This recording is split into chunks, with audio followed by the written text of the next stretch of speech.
বললাম তো পরে ফোন দেব। পরে মানে পরে, ওকে? শুভ্রতার মৃদু স্বর কানে আসতেই চাপা দীর্ঘশ্বাস ফেলল সাদাফ। একটু আগে তাহলে ওই সব বলে সম্বোধন করা মানুষ যে অর্পণই ছিল? অর্পণ কি শুভ্রতার স্পেশাল কেউ? এতটুকু ভাবতেই মাথা ঝাড়ল সাদাফ। শুভ্রতার পার্সোনাল লাইফে কে আছে বা কে নেই সেটা তার দেখার বিষয় নয়, কখনোই নয়। ফোন কেটে অপ্রতিভ হেসে বলে উঠল শুভ্রতা।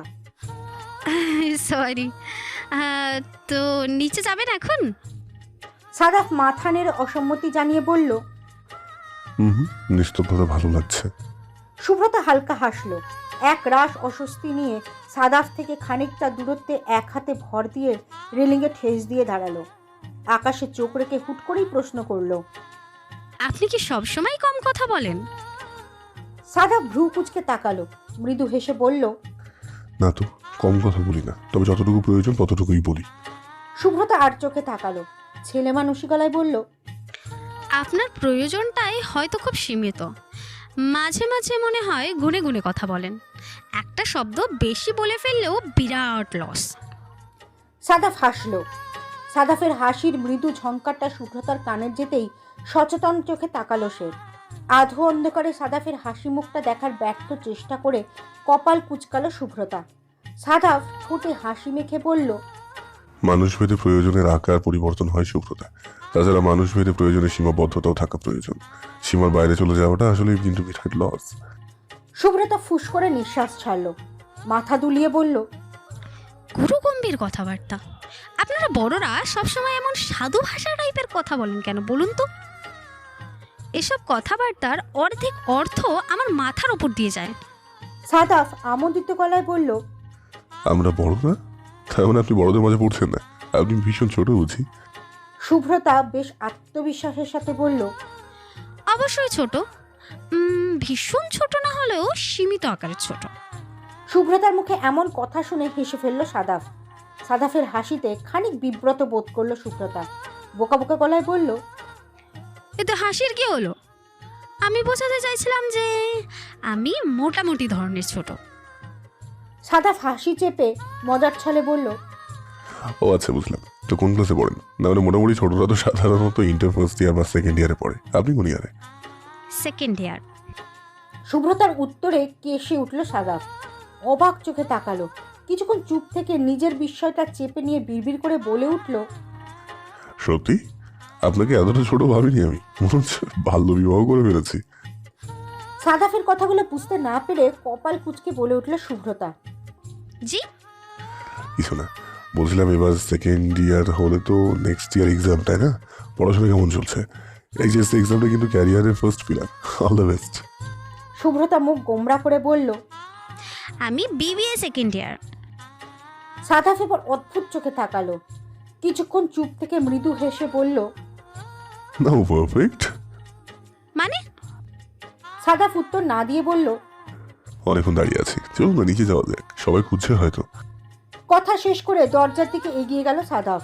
দরজার কাছাকাছি গিয়ে একপাশে চেপে দাঁড়িয়ে শুভ্রতাকে যাবার রাস্তা করে দিল সে। শুভ্রতার সামনে সামনে হাঁটছে আর তার পেছনে হাঁটছে সাদাফ। সিঁড়ির লাইটগুলো হাতের ডান পাশে হওয়ায় দুজনের ছায়াটা গিয়ে পড়েছে বাম পাশের দেওয়ালে। ছায়াতে দুজনকে খুব কাছাকাছি দেখাচ্ছে, মনে হচ্ছে দুটো মানুষ যেন মিলেমিশে একাকার হয়ে আছে ওই কালো প্রতিচ্ছবিগুলোর আড়ালে। শুভ্রতা গভীর মনোযোগে ছায়াগুলো খেয়াল করছে। উঁচু নিচু সিঁড়ি পাড়ি দেওয়ার সময় মনে হচ্ছিল দুটো ভালোবাসাময় আত্মা নিচে বেড়াচ্ছে ওই দেওয়ালে। কথাগুলো ভেবে নিজে নিজেই চমকে উঠল শুভ্রতা। মনের ভেতরে চলা কথাগুলো সাদাফের কান পর্যন্ত পৌঁছে যাওয়ার ভয়ে আড়ষ্ট হয়ে পড়েছিল বারবার। মনকে একবার বকছিল তো আরেকবার একই ভাবনায় মত্ত হচ্ছিল। হঠাৎ করে কারোর ডাকে ঘোর কাটল শুভ্রতার। সুব্রতা ঠিক আছেন? এভাবে দাঁড়িয়ে বললেন কেন সুব্রতা? শুভ্রতা হকচকিয়ে তাকালো। এসব ছাইপাশ ভাবতে গিয়ে কখন যে সিঁড়ির মাঝ বরাবর দাঁড়িয়ে পড়েছে খেয়ালই ছিল না তার। ইস, সাদাফ কি ভাবছে কে জানে। কথাগুলো ভেবে সাদাফের দিকে না তাকিয়ে এক দৌড়ে বাকি সিঁড়িগুলো পার করে ভেতরে ঢুকে গেল। শুভ্রতার এমন অদ্ভুত আচরণে বেশ অবাক হলো সাদাফ। কিছুক্ষণ বিস্মিত চোখে তাকিয়ে থেকে স্বাভাবিকভাবেই দৃষ্টি ফিরিয়ে নিল সে। নিজের মনে সিঁড়ির বাকি ধাপগুলো পাড়ি দিয়ে ভেতরে প্রবেশ করলো। ততক্ষণে কাবিনের শেষ কাজগুলো সমাধা হয়ে গেছে প্রায়। সাদাফ ধীর পায়ে আরাফের পাশে সোফায় গিয়ে বসতেই মুখ ফুলিয়ে গো গো করে বলে উঠল আরাফ। কই গিয়েছিলি তুই? ফ্রেন্ড হিসাবে আমার পাশে থাকাটা তোর বন্ধুগত কর্তব্য, অথচ প্রয়োজনের সময় তুই নাই। তোর কোনো ধারণা আছে কতটা নার্ভাস হয়ে পড়েছিলাম আমি? জীবনে প্রথম বিয়ে করছি আমার, অথচ তুই পাশে নেই। আরাফকে মাঝপথে থামিয়ে দিয়ে বিরক্তি নিয়ে বলে উঠল সাদাফ। চিন্তা করিস না, তোর জীবনে প্রথম বাসর রাতে অবশ্যই তোর পাশে থাকবো আমি। বন্ধুর কথা কর্তব্যটা সেদিন পালন করবোই করবো। সেদিন তো তুই আরো বেশি নার্ভাস থাকবি, তাই না দোস্ত? আরাফ অসহায় চোখে তাকালো। সাদাফের এই অভ্যেসটা মোটেও ভালো লাগে না তার। আরাফ কিছু বললেই কথার মারপ্যাচে তাকে থামিয়ে দেওয়াটা যেন সাদাফের চাই। সবসময় এমন করাটা কি সাজে সাদাফের? একটা দিনও কি চুপচাপ আরাফের কথাগুলো গিলে নিতে পারে না সে? আরাফ গম্ভীর মুখে বসে রইল, যদিও জানে তাতে সাদাফের কোনো ভাবাবেগ হবে না, তবুও গম্ভীর মুখে বসে রইল সে।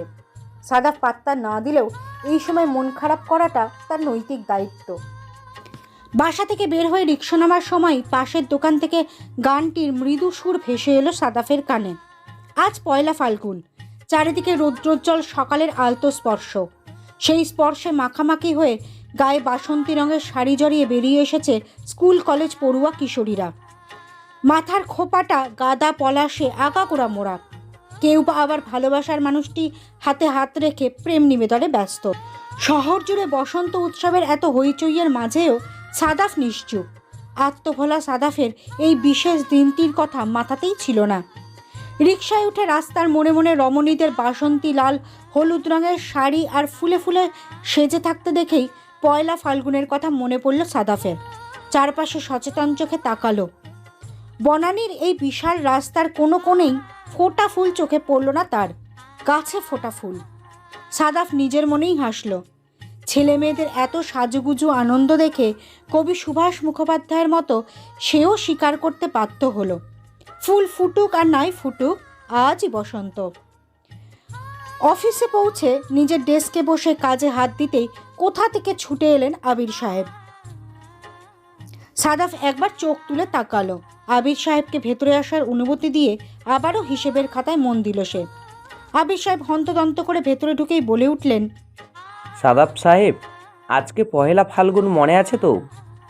সাদা ফাইল থেকে চোখ উঠিয়ে মাথা নেড়ে বলল, হ্যাঁ মনে আছে তো। আবির সাহেব খুশিতে গদগদ হয়ে চেয়ার টেনে বসলেন। অনেকটা ফিসফিস করে বললেন, বসন্ত মানেই পূর্ণতার দিন, ভালোবাসার দিন। এই দিনটা উদযাপন না করলে চলে বলুন? ধানমন্ডির রবীন্দ্র সরোবরে এবার বিরাট উদযাপন হবে, বুঝলেন? যাবেন নাকি একবার? চলুন না যাই। আবির সাহেবের শেষ বাক্যটা অনেকটা অনুরোধের মতো শোনালো। সাদাফ মৃদু দীর্ঘ নিঃশ্বাস ফেলে কচু পাতা রঙের শার্টের কবজির কাছের বোতামগুলো খুলে হাতা গোটাতে গোটাতে বলল, আপনি জানাবি সাহেব, ওইসব ভিড় ঠেলে অনুষ্ঠান দেখার কোনো ইচ্ছা আমার নেই। আর তাছাড়া প্রচুর কাজ জমে আছে হাতে। আবির সাহেব টেবিলের ওপর খানিকটা ঝুঁকে এসে বললেন, একদিন একটু কম কাজ করলে কী বা হবে সাদাফ সাহেব? এমনিতেও এমডি স্যারের ভালো নজরেই আছেন আপনি। এবছর আবারও প্রমোশন হবে আপনার। বছরে 2-1 দিন তো ছুটি কাটানো উচিত, বলুন? সাদাফ হেসে বলল, বছরে 2-1 দিন নয়, প্রায় 2 সপ্তাহের মতো ছুটি কাটাই আমি।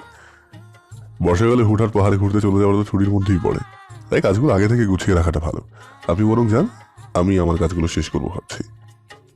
আবির সাহেব গোমরা মুখ করে বললেন, প্লিজ সাদাফ ভাই, চলেন না। আপনার ভাবিকে কথা দিয়েছি যে আজ বিকেলে ওকে নিয়ে রবীন্দ্র সরোবরে যাব। পরশুই 3 দিন ছুটি কাটিয়েছি, আজ আবারও হাফ ডে ছুটি চাইলে বস রেগে ফায়ার হবেন নির্ঘাত। আপনাকে তো কিছুই বলে না, আপনি গেলে আপনার দোহাই দিয়ে আমিও একটু ছুটি পাই আর কি। প্লিজ ভাই, নতুন বিয়ে করছি, সমস্যাটা বুঝুন একটু। সাদাফ স্থির দৃষ্টিতে তাকালো। কলিগদের এমন উদ্ভট ঝামেলায় বরাবরই বিরক্ত হয় সে। রবীন্দ্র সরোবর জায়গাটা তার কাছে খুব একটা খারাপ লাগে না, আশেপাশে গাছপালা আছে প্রচুর, কিন্তু আজকের দিনে সেই শান্তিটা কিছুতেই পাবে না সাদাফ। তাই কাজ ছেড়ে সেখানে যাওয়ার বিন্দুমাত্র ইচ্ছেও তার নেই। তবুও রাজি হলো। আবির সাহেবের অনুরোধের ফোয়ারায় রাজি হতে বাধ্য হলো। সকাল থেকেই বন্ধু বান্ধবদের ফোন কলে অতিষ্ঠ হয়ে উঠেছে শুভ্রতা। সেই ভোর 6টা থেকে চলে আসছে তাদের হাজারো পরিকল্পনা। ধানমন্ডির রবীন্দ্র সরোবরের বসন্ত উদযাপনে 5 বান্ধবী মিলে দলীয় গান পরিবেশন করবে তারা। তা নিয়েই 5 জনের আকাশ ছোঁয়া উত্তেজনা, যদিও শুভ্রব সেই সকাল থেকেই তাকে ভেঙিয়ে চলেছে।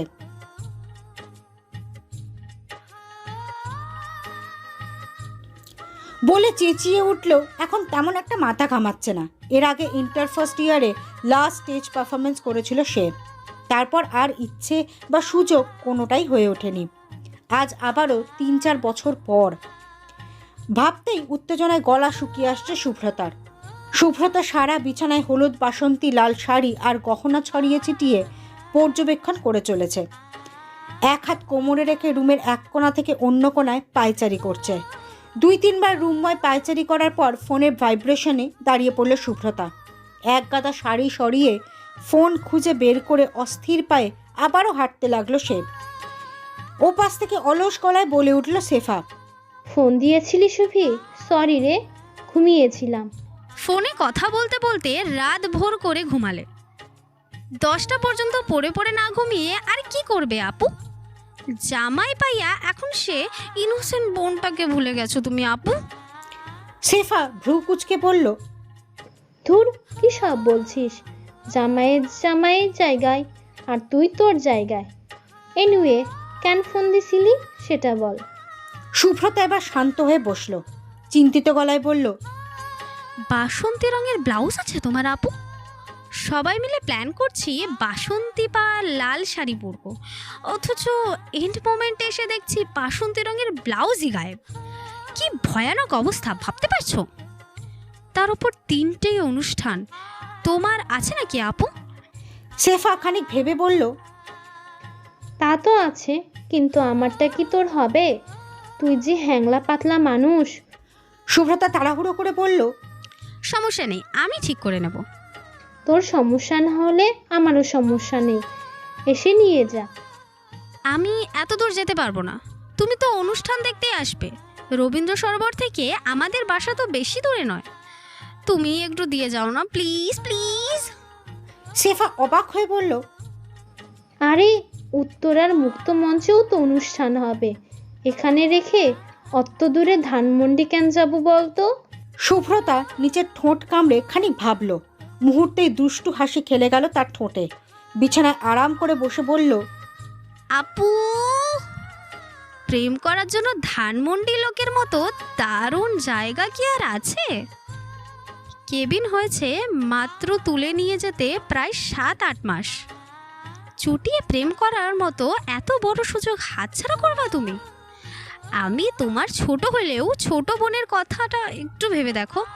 এ বিষয়ে তোমার থেকে আমি বেশি অভিজ্ঞ আপু। আমার সবকটা ফ্রেন্ড প্রেম করে। ভাবো, ভাবতে ভাবতে এত সুন্দর একটা আইডি দেওয়ার জন্য ব্লাউজটাও আমার পর্যন্ত পৌঁছে দাও কেমন? Advance thank you, bye. নিজের কথা শেষ হতেই ফোন কাটল শুভ্রতা। শেফা যে আসবে তা বেশ ভালো করেই জানে সে। শেফা খানিকটা বোকা টাইপের মেয়ে।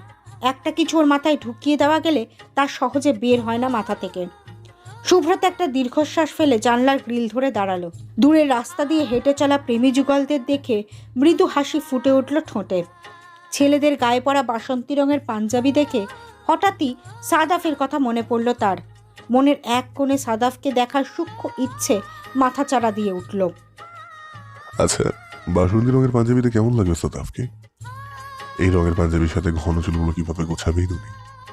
সব সময়ের মতো নাকি একটু অন্যরকম ভাবে? এসব ভাবনায় সাদাফকে দেখার ইচ্ছেটা তীক্ষ্ণ থেকে তীক্ষ্ণতর হবার আগেই বান্ধবীদের ফোনের তেজে ছুটে গেল সেই ভাবনা। মনের এক কোণে হারিয়ে গেল সেই নাম। অজানা অনুভূতি নামক মারাত্মক টানগুলো গুটি গুটি পায়ে জোরও হতে লাগলো অজানা ভালো লাগায়।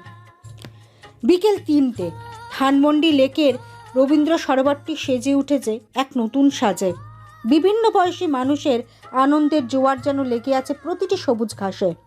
অনিচ্ছা সত্ত্বেও সাদাফও সামিল হয়েছে তাতে। একা আসেনি, এসেছে ভার্সিটি লাইফের প্রিয়মুখ বন্ধুদের সাথে। প্রতিবারই না না করতে করতে এবার যে রাজি হয়েছে সাদাফ, তাতেই যেন খুশির বাদ মানছে না তাদের। সাদাফের বন্ধুদের মধ্যে একজন রবীন্দ্র সরোবর বসন্ত উদযাপন কমিটির সদস্য হওয়ায় অনুষ্ঠানে যোগ দেওয়ার উৎসাহটা আরও বহুগুণ বেড়ে গেছে তাদের। আবার অনেক দিন পর ভার্সিটির সেই প্রাণোচ্ছল যুবকের মতো উড়ে বেড়াচ্ছে তারা। রাকিবের পকেট পুড়ে আছে লাল আবিরের প্যাকেট। দুষ্টুমি করার হাজারো পদ্ধতি এখনও ঘুরে বেড়াচ্ছে তাদের মাথায়, অথচ তাদের মধ্যে অধিকাংশই আজ বিবাহিত। রবীন্দ্র সরোবরের ডান দিকে বান্ধবীদের সাথে দাঁড়িয়ে গল্প করছিল সুব্রতা। গল্পের বিষয়বস্তু বাসন্তী রঙের পাঞ্জাবিতে আনোয়ার স্যারকে গবেট লাগছে নাকি হ্যান্ডসাম। সুব্রতা, তনয়া, পুষ্পী আনোয়ার স্যারকে পুরো দমে গবেট প্রমাণ করার চেষ্টা চালালেও প্রমা তাতে মহাক্ষিপ্ত। স্যারকে নিয়ে এমন অহেতুক মজা একদমই পছন্দ হচ্ছে না তার। স্যারের প্রতি প্রমার এই সহানুভূতি গুরু সম্মান জনিত কারণে নয়, ক্রাশ জনিত কারণে। সেই ফার্স্ট ইয়ার থেকে স্যারের ওপর ক্রমাগত কাশ খেয়ে আসছে সে, আর সেমিস্টার শেষ হতেই তা চক্রবৃদ্ধি আকারে বৃদ্ধি পাচ্ছে। আনোয়ার স্যারকে দেখতে আহামরি কিছু নয়, গায়ের রং কালো, শুভ্রতার ভাষায় ভয়ানক কালো। তবুও ঘুরে ফিরে স্যারের ওপরেই প্রমার পিছলে পড়াটা বন্ধু জগতে ব্ল্যাক হোলের মতোই ব্ল্যাক রহস্য। স্যারের প্রতি প্রমার এই ভয়ঙ্কর টানকে তনেয়া বেশ ভালো একটা নাম দিয়েছে। তার ধারণা খুব শীঘ্রই লায়লা মজনুর মতো প্রমা আনোয়ার নিয়েও একটা লাভ স্টোরির উদয় হবে, যার নাম হবে দ্য ব্ল্যাক হিস্ট্রি। তাদের গল্পের মাঝে স্টেজের সামনের দিকে আনোয়ার স্যারকে দাঁড়িয়ে থাকতে দেখে হালকা কাশলো পুষ্পী। প্রমাকে আরেকটু রাগিয়ে দেওয়ার জন্য সুর তুলে গান ধরল সে।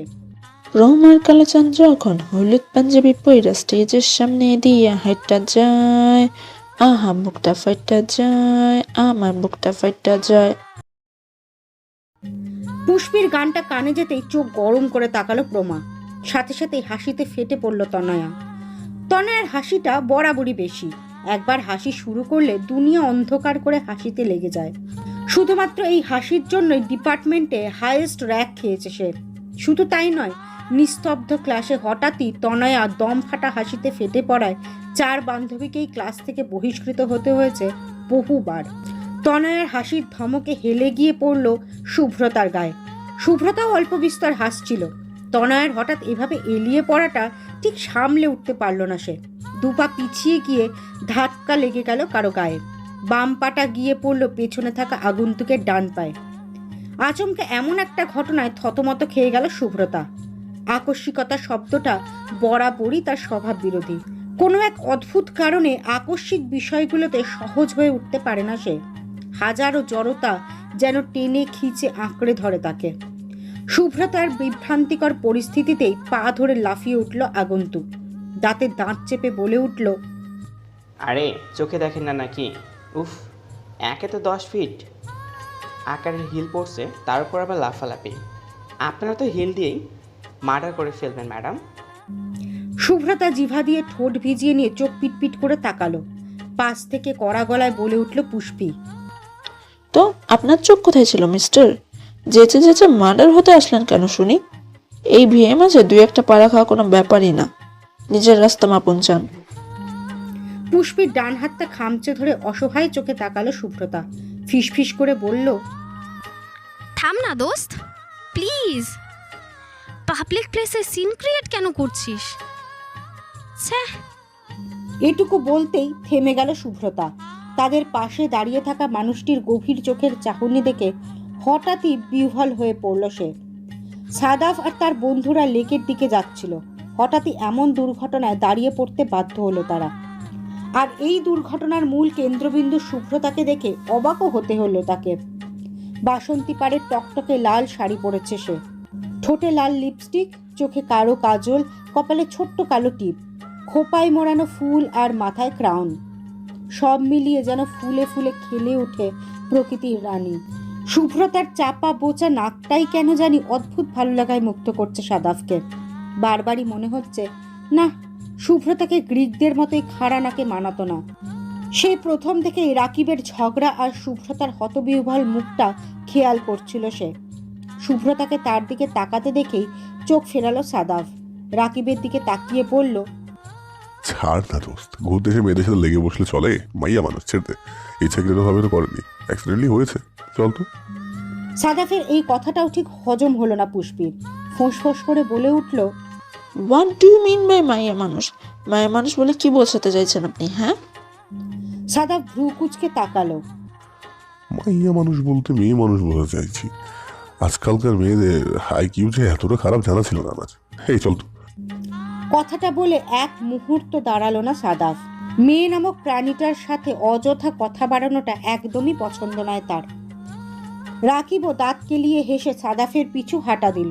সাদাফ যে তার সাইড নিয়ে মেয়েদের হারিয়ে দিয়েছে তাতেই সে চরম খুশি। পুষ্পির আগে ফুসতে ফুসতে সাদাফের গুষ্টি উদ্ধার করতে শুরু করলেও শুভ্রতার মাঝে কোনো ভাবান্তর দেখা গেল না। অন্য সময় হলে যে শুভ্রতা রাগের আগুনে ঝলসে যেত, সে আজ চুপ। ব্যাপারটা কিছুতেই মানতে পারছে না পুষ্পি। শুভ্রতা রাগ লাগা আর না লাগার মাঝামাঝি দুমনা হয়ে দাঁড়িয়ে আছে। সাদাফের কথাগুলোকে বিভিন্নভাবে বিশ্লেষণ করছে সে। শুভ্রতার ভাবনার মাঝেই গানের জন্য নাম ঘোষণা করা হলো। তনয়া আর প্রমা ব্যস্ত হয়ে তাড়া দিয়েই স্টেজের দিকে এগিয়ে গেল চারজন। ও রে গৃহবাসী, খোলদার খোল, লাগলো যে দোল। এটুকু গাইতে স্টেজ থেকে কিছুটা দূরে বন্ধুদের সাথে গল্পে মেতে থাকা সাদাফের দিকে চোখ পড়ল শুভ্রতার। লাল কালো রঙের মিশ্রণে একটা পাঞ্জাবি পরে আছে ছেলেটি। পাঞ্জাবির হাতা গোটাতে গোটাতে বন্ধুদের আসরে ঠোঁটের কোণে হাসি রেখে বেখেয়ালি চোখে স্টেজের দিকে তাকালো সে। ডান হাতে কপালে পড়ে থাকা চুলগুলো ঠিক করার চেষ্টা চালাতেই হাতের সাদা বেল্টের ঘড়িটা রোদের আলোতে ঝলমল করে উঠল তার। কয়েক সেকেন্ড তাকিয়েই আবারও অবহেলা ভরা চোখে বন্ধুদের দিকে তাকিয়ে গল্পে মশগুল হয়ে পড়ল সে। সাদাফের এমন খাপছাড়া ভাবে এক ঝাঁক অভিমান এসে জমা হলো শুভ্রতার মনে। নিজের এই অভিমানে নিজেই অবাক হলো শুভ্রতা। সাদাফের কাছ থেকে কিছু এক্সপেক্ট করাটা যে তার সাজে না তা মুহূর্তেই উপলব্ধি করলো সে। তবুও কেন জানি এক পাহাড় অভিমান এসে ভিড় করতে লাগলো তার মনে। মনে হতে লাগলো তার এই অভিমানটা ন্যায্য, অসাধারণ এক সত্য। সাদাফ কেন বাসন্তী রঙের পাঞ্জাবি পরল না তা ভেবে অভিমানটা যেন আরো শতগুণে পূর্ণ হলো। নিজের এই বাচ্চামো আর গুরুত্বহীন অভিমানগুলোকে মূল্যহীন দামে ভাসিয়ে দিয়ে ভারী মন নিয়ে আবারও গানের দিকে মন দিল সে। স্থলে জলে বনো তলে লাগলো যে দোল, দ্বার খোল, দ্বার খোল, ও রে গৃহবাসী, খোল দ্বার খোল, লাগলো যে দোল।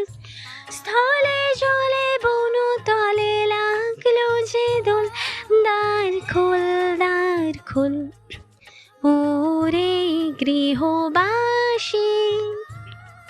রাঙা হাসি রাশি রাশি ও শোকে পলাশে, রাঙা নেশা মেঘে মেশা প্রভাত আকাশে। শুভ্রতার গাওয়া প্রতিটি লাইনই যেন সাদাফের কানের পর্দায় আলতো দোলা দিয়ে মনের গভীরে গিয়ে পৌঁছে যাচ্ছিল। বন্ধুদের সাথে গল্পে মেতে থাকলেও সম্পূর্ণটা মনোযোগী যেন পড়েছিল স্টেজের ওই ফুলপরিটার আশেপাশে। সাদাফ মন প্রাণ দিয়ে টেনেও যেন ফেরাতে পারেনি সেই মন। তাই মনের বদলে মুখ ফিরিয়েছে সে। শুভ্রতার সংস্পর্শ থেকে নিজেকে খুব কৌশলে সরিয়ে নেওয়ার চেষ্টা করছে সে। শুভ্রতা যদি অন্য কারোর সাথেই জুটি বাঁধতে চায় তাহলে বোকার মতো তাকে ভেবে সময় নষ্ট করতে রাজি নয় সাদাফ। আরাফের বিয়ের পর প্রায় 1 সপ্তাহ পর দেখা হলো তাদের। এই 1 সপ্তাহ শুভ্রতাকে এক মুহূর্তের জন্য ভাবেনি সাদাফ। অথচ আজ এই 1 মুহূর্তের চাহনিতেই যেন ভেঙে যাচ্ছে সব দেওয়াল। কিসের এই আকর্ষণ সাদাফের? কিসের এত মায়া? সাদাফের চিন্তায় ব্যাঘাত ঘটিয়ে কথা পারল রাকিব। দোষ, লম্বা মেয়েটাকে ভালোই লাগছে, তাই না? বিয়ে করাই যায়, কি বলিস? রাকিবের কথায় স্টেজের দিকে তাকালো সাদাফ। পাশ থেকে বিদ্রুপের স্বরে বলে উঠল মাহিন, ওই মাইয়া রে, বিয়ে করলে তোর জীবন শেষ বন্ধু। মাইয়ার কথায় কি কারেন্ট দেখলা? তো জীবন তামা তামা বানায় ফেলবো। তবে সাদাফ হইলে করতে পারে। সাদাফের যা রাগ, এক ধমকেই বউ ঠান্ডা। মাহিনের কথায় হাসলো সাদাফ। রাকিব সাদাফের কাঁধ ঝাঁকিয়ে বলে উঠল, আমিও কম যাই না মিয়া। সাদাফ কাঁধ থেকে হাত সরিয়ে দিয়ে বলল, কাউদার হেল্প চাইবি না, না আমাকে ভাসাবি। এসব ধানি লঙ্কা আমার প্রয়োজন নেই ভাই, আমি বন্ধু জন্ম থেকে ঝাল কম খাই। ছাদের রেলিংয়ে পা ঝুলিয়ে বসে আছে শুভ্রতা। সূর্যটা পশ্চিম আকাশে হেলে পড়েছে সেই কখন। ক্লান্ত পাখিরাও ডানা মেলে উড়ে চলেছে ঘরের মায়ায়। নিচের রাস্তা দিয়ে হেঁটে চলেছে ব্যস্ত পথচারী। এই ব্যস্ত জনতায় দু একজন বৃদ্ধ বৃদ্ধাও আছেন, যাদের কোনো ব্যস্ততা নেই। বন্দি খাঁচা থেকে বেরিয়ে অযথা হাঁটাহাঁটি করছেন তারা। কয়েক পা এগিয়ে দম ফুরিয়ে যাচ্ছে তাদের, থেমে গিয়ে টেনে টেনে দম নিয়ে আবারও হাঁটছেন। পা নাচিয়ে নাচিয়ে শুভ্রতা তাদের এই একঘেয়েমি কার্যকলাপই দেখে চলেছে সেই কখন থেকে। মনটা একদমই ভালো নেই তার। নিজের ওপর আজ খুবই বিরক্ত সে, সেই সাথে রাগান্বিত। তার বিরক্তি ও রাগের একমাত্র কারণ হলো সাদাফ। সাদাফকে কিছুতেই ভাবতে চাইছে না সে। যে ছেলে তাকে গুরুত্বই দিচ্ছে না, তাকে কেন ভাববে সে? কিন্তু মন তা মানে না। এই নিয়েই গুনে গুনে মাত্র 4 বার দেখা হয়েছে তাদের। তবুও খুব অল্প সময়ের ছিল সেই সাক্ষাৎ। কখনো শুধু একটু চোখাচোখি, আর কখনো 2-1 কথা, ব্যাস। এই কয়দিনে আরও কত ছেলের সাথে দেখা হয়েছে তার, কই তাদের কাউকে তো একবারও মনে পড়ে না তার। তবে সাদাফের সাথে বলা ছোট ছোট কথাগুলো কেন এত ঘটা করে মনে পড়ে তার? তার ভাবনাটা কেন বারবারই সুখময় বিষে পুড়িয়ে তোলে তার মন? পয়লা বসন্তে স্টেজ থেকে নেমে মনে মনে কত খুঁজেছে, অথচ সাদাফ একটি বার তার খোঁজটা পর্যন্ত নিল না। কেন নিল না? এই ছোট্ট একটা ব্যাপারে শুভ্রতার যে কান্না পেয়ে যাচ্ছিল, তা কি সে জানে? এই ছোট্ট অবহেলা সইতে না পেরে নিজের প্রিয় ডায়েরিটাকে ছিন্ন ভিন্ন করেছে শুভ্রতা, সেটাও যে সাদাফের অজানা। পয়লা ফাল্গুনের পর আজ 15 দিন হতে চলল, কোনো দেখা সাক্ষাৎ নেই তাদের। অথচ তাকে দেখার জন্যই শুভ্রতার কত পাগলামি। সাদাফের সাথে হঠাৎ দেখা হয়ে যাওয়ার আশায় বিনা প্রয়োজনে অদ্ভুত সব বাহানায় বনানী হয়ে এখানে সেখানে গিয়েছে শুভ্রতা। প্রতিবার ব্যর্থ হয়ে নিজের ওপরই রাগ দেখিয়ে রাতের খাওয়া বন্ধ করেছে সে। সাদাফের জন্য করা অদ্ভুত সব পাগলামোগুলো শুভ্রতার আত্মসম্মানে আঘাত হানছে ক্রমাগত। সেই আঘাত তাকে পোড়াচ্ছে, রাগাচ্ছে, অভিমানী করছে। দিন শেষে আবারও পাগল করে তুলছে। দুপুর 12:30 কি একটা, শহরটাকে রোদের তেজে ঝলসে দিয়ে গর্ব প্রকাশ করতে ব্যস্ত প্রকাণ্ড সূর্য। এই মাথা ফাটা রোদে বাইকে বসে প্রমাদ গুনছে সাদাফ। একটি বিশেষ প্রয়োজনেই বনানী থেকে মিরপুরের দিকে যেতে হচ্ছিল তাকে, কিন্তু রাস্তার এই বিশাল জ্যামে সেই প্রয়োজনটাই যেন বিষাক্ত হয়ে আসছে ক্রমে ক্রমে। সামনে পেছনে যেখানে চোখ যাচ্ছে সেখানেই শুধু গাড়ির পসরা। হেলমেটটা খুলে ঘামে ভেজা শার্টের হাতা দিয়ে কপালটা খানিক মুছে নিয়ে আবারও সামনে পেছনে তাকালো সাদাফ। সামনে এগোনো বা ফিরে যাবার মতো কোনো রাস্তা না পেয়ে হতাশ ভঙ্গিতে মুখ কুচকালো সে। তার এই বিরক্তির মাঝেই কিছুটা দূরে একটা মেয়ের ওপর চোখ আটকে গেল তার। এই প্রথম কোনো মেয়ের দিকে দুবার চোখ ঘুরিয়ে তাকালো সে। মেয়েটা সাদাফের অপরিচিত, কিন্তু এই বিশাল অপরিচিতের ভিড়ে কোথাও যেন কিছু একটা ভীষণ পরিচিত। কিন্তু কি সেই পরিচিতি তা জানা নেই সাদাফের। সে শুধু জানে কিছু একটা আছে, সেই কিছু একটাটা ভীষণ প্রিয় তার, ভীষণ প্রিয়। সাদাফের ভাবনার মাঝেই সামনের গাড়িগুলো খানিকটা হেলে দুলে সামনে এগিয়ে আবারও থেমে গেল। সাদাফও বাইকটা আরেক খানিকটা এগিয়ে নিয়ে দাঁড়ালো। মেয়েটাকে আরেকটু কাছ থেকে দেখতে পেয়ে চমকে উঠল সে। হঠাৎ করে উপলব্ধি করলো সে শুভ্রতার কথা ভাবছে। এই মেয়েটির মাঝে নিজের অজান্তেই শুভ্রতারই মিল খুঁজে বেড়াচ্ছে সে। আচ্ছা, শুভ্রতা কি তার অবচেতন মনটা নিয়ে খেলছে? এক ধাঁধাময় খেলায় উন্মাদ করে তুলছে তাকে। সাদাফ আর ভাবতে পারে না। তার আগেই জ্যাম ছুটে বেরিয়ে যায় সব গাড়ি, সেই সাথে বেরিয়ে যায় সাদাফও। আজকাল শুভ্রতাকে একদমই ভাবে না সাদাফ, কিন্তু এই ভাবনাহীন অবসরে যেন ঘুরে ফিরে তাকেই ভাবে সে। রাতে ঘুমোতে যাওয়ার আগে হুট করেই শুভ্রতাকে দেখতে চায় তার মন। কখনো বা তাকে নিয়ে হাজারো ভাবনায় ভাবুক হতে চায় মন তার, কিন্তু কোনো ভাবনারাই যেন এই গম্ভীর সাদাফকে পরাস্ত করতে পারে না। দিন শেষে আবারও সেই আগের রুটিনেই পথ চলে সে। শুভ্রতা নামক পিছু টান থাকলেও পিছু ফিরে তাকায় না সে। মাঝে মাঝে থমকে দাঁড়ায়, কিন্তু পেছনে ফেরার আগেই মনে খেলে যায় একটি বাক্যই, শুভ্রতা যে অন্য কাউকে চায়, তার ফিরে তাকানোটা যে অন্যায়। ব্যাস, এইটুকু ভাবনাতেই আবারও শক্ত হয়ে যায় সাদাফ। এই নরম শক্তের খেলায় বেশ ভালোভাবেই কেটে যাচ্ছে তার দিন। মাঝে মাঝে শূন্যতা জাগে, কিন্তু সময়টা থেমে যায় না, কেটে যায়। বেলায় অবেলায় কেটে যায় দিন। ভার্সিটির বকুলতলায় বসে আছে এই ভরা বসন্তে বেশ ভালোভাবেই মেতে উঠছে তাদের আড্ডার আসর। ভার্সিটির ফেমাস মুড়ি চানাচুর মাখা, বাদাম, ভুট ভাজা এসব দিয়েই বেশ কেটে যাচ্ছে তাদের সময়। কিন্তু শুভ্রতার মনটা ভালো নেই। বন্ধুদের আড্ডার প্রাণকেন্দ্র শুভ্রতার আজ কিছুতেই মন টিকছে না এই ভার্সিটি চত্বরে। তার মনটা যেন বনানীর মোড়ে মোড়ে হাহুতাশ করে ঘুরে মরছে। নিজের এই বাচ্চামোতে নিজেই বিরক্ত হচ্ছে সে। সেই বিরক্তর রেস ধরে কান্নাও পাচ্ছে। বারবার মনে হচ্ছে সাদাফ কেন ওকে গুরুত্ব দেয় না। সে কি খুব খারাপ দেখতে? খুব খারাপ? নিজের এই ভাবনাতেও রাগে রিড়ি করে উঠছে তার মন।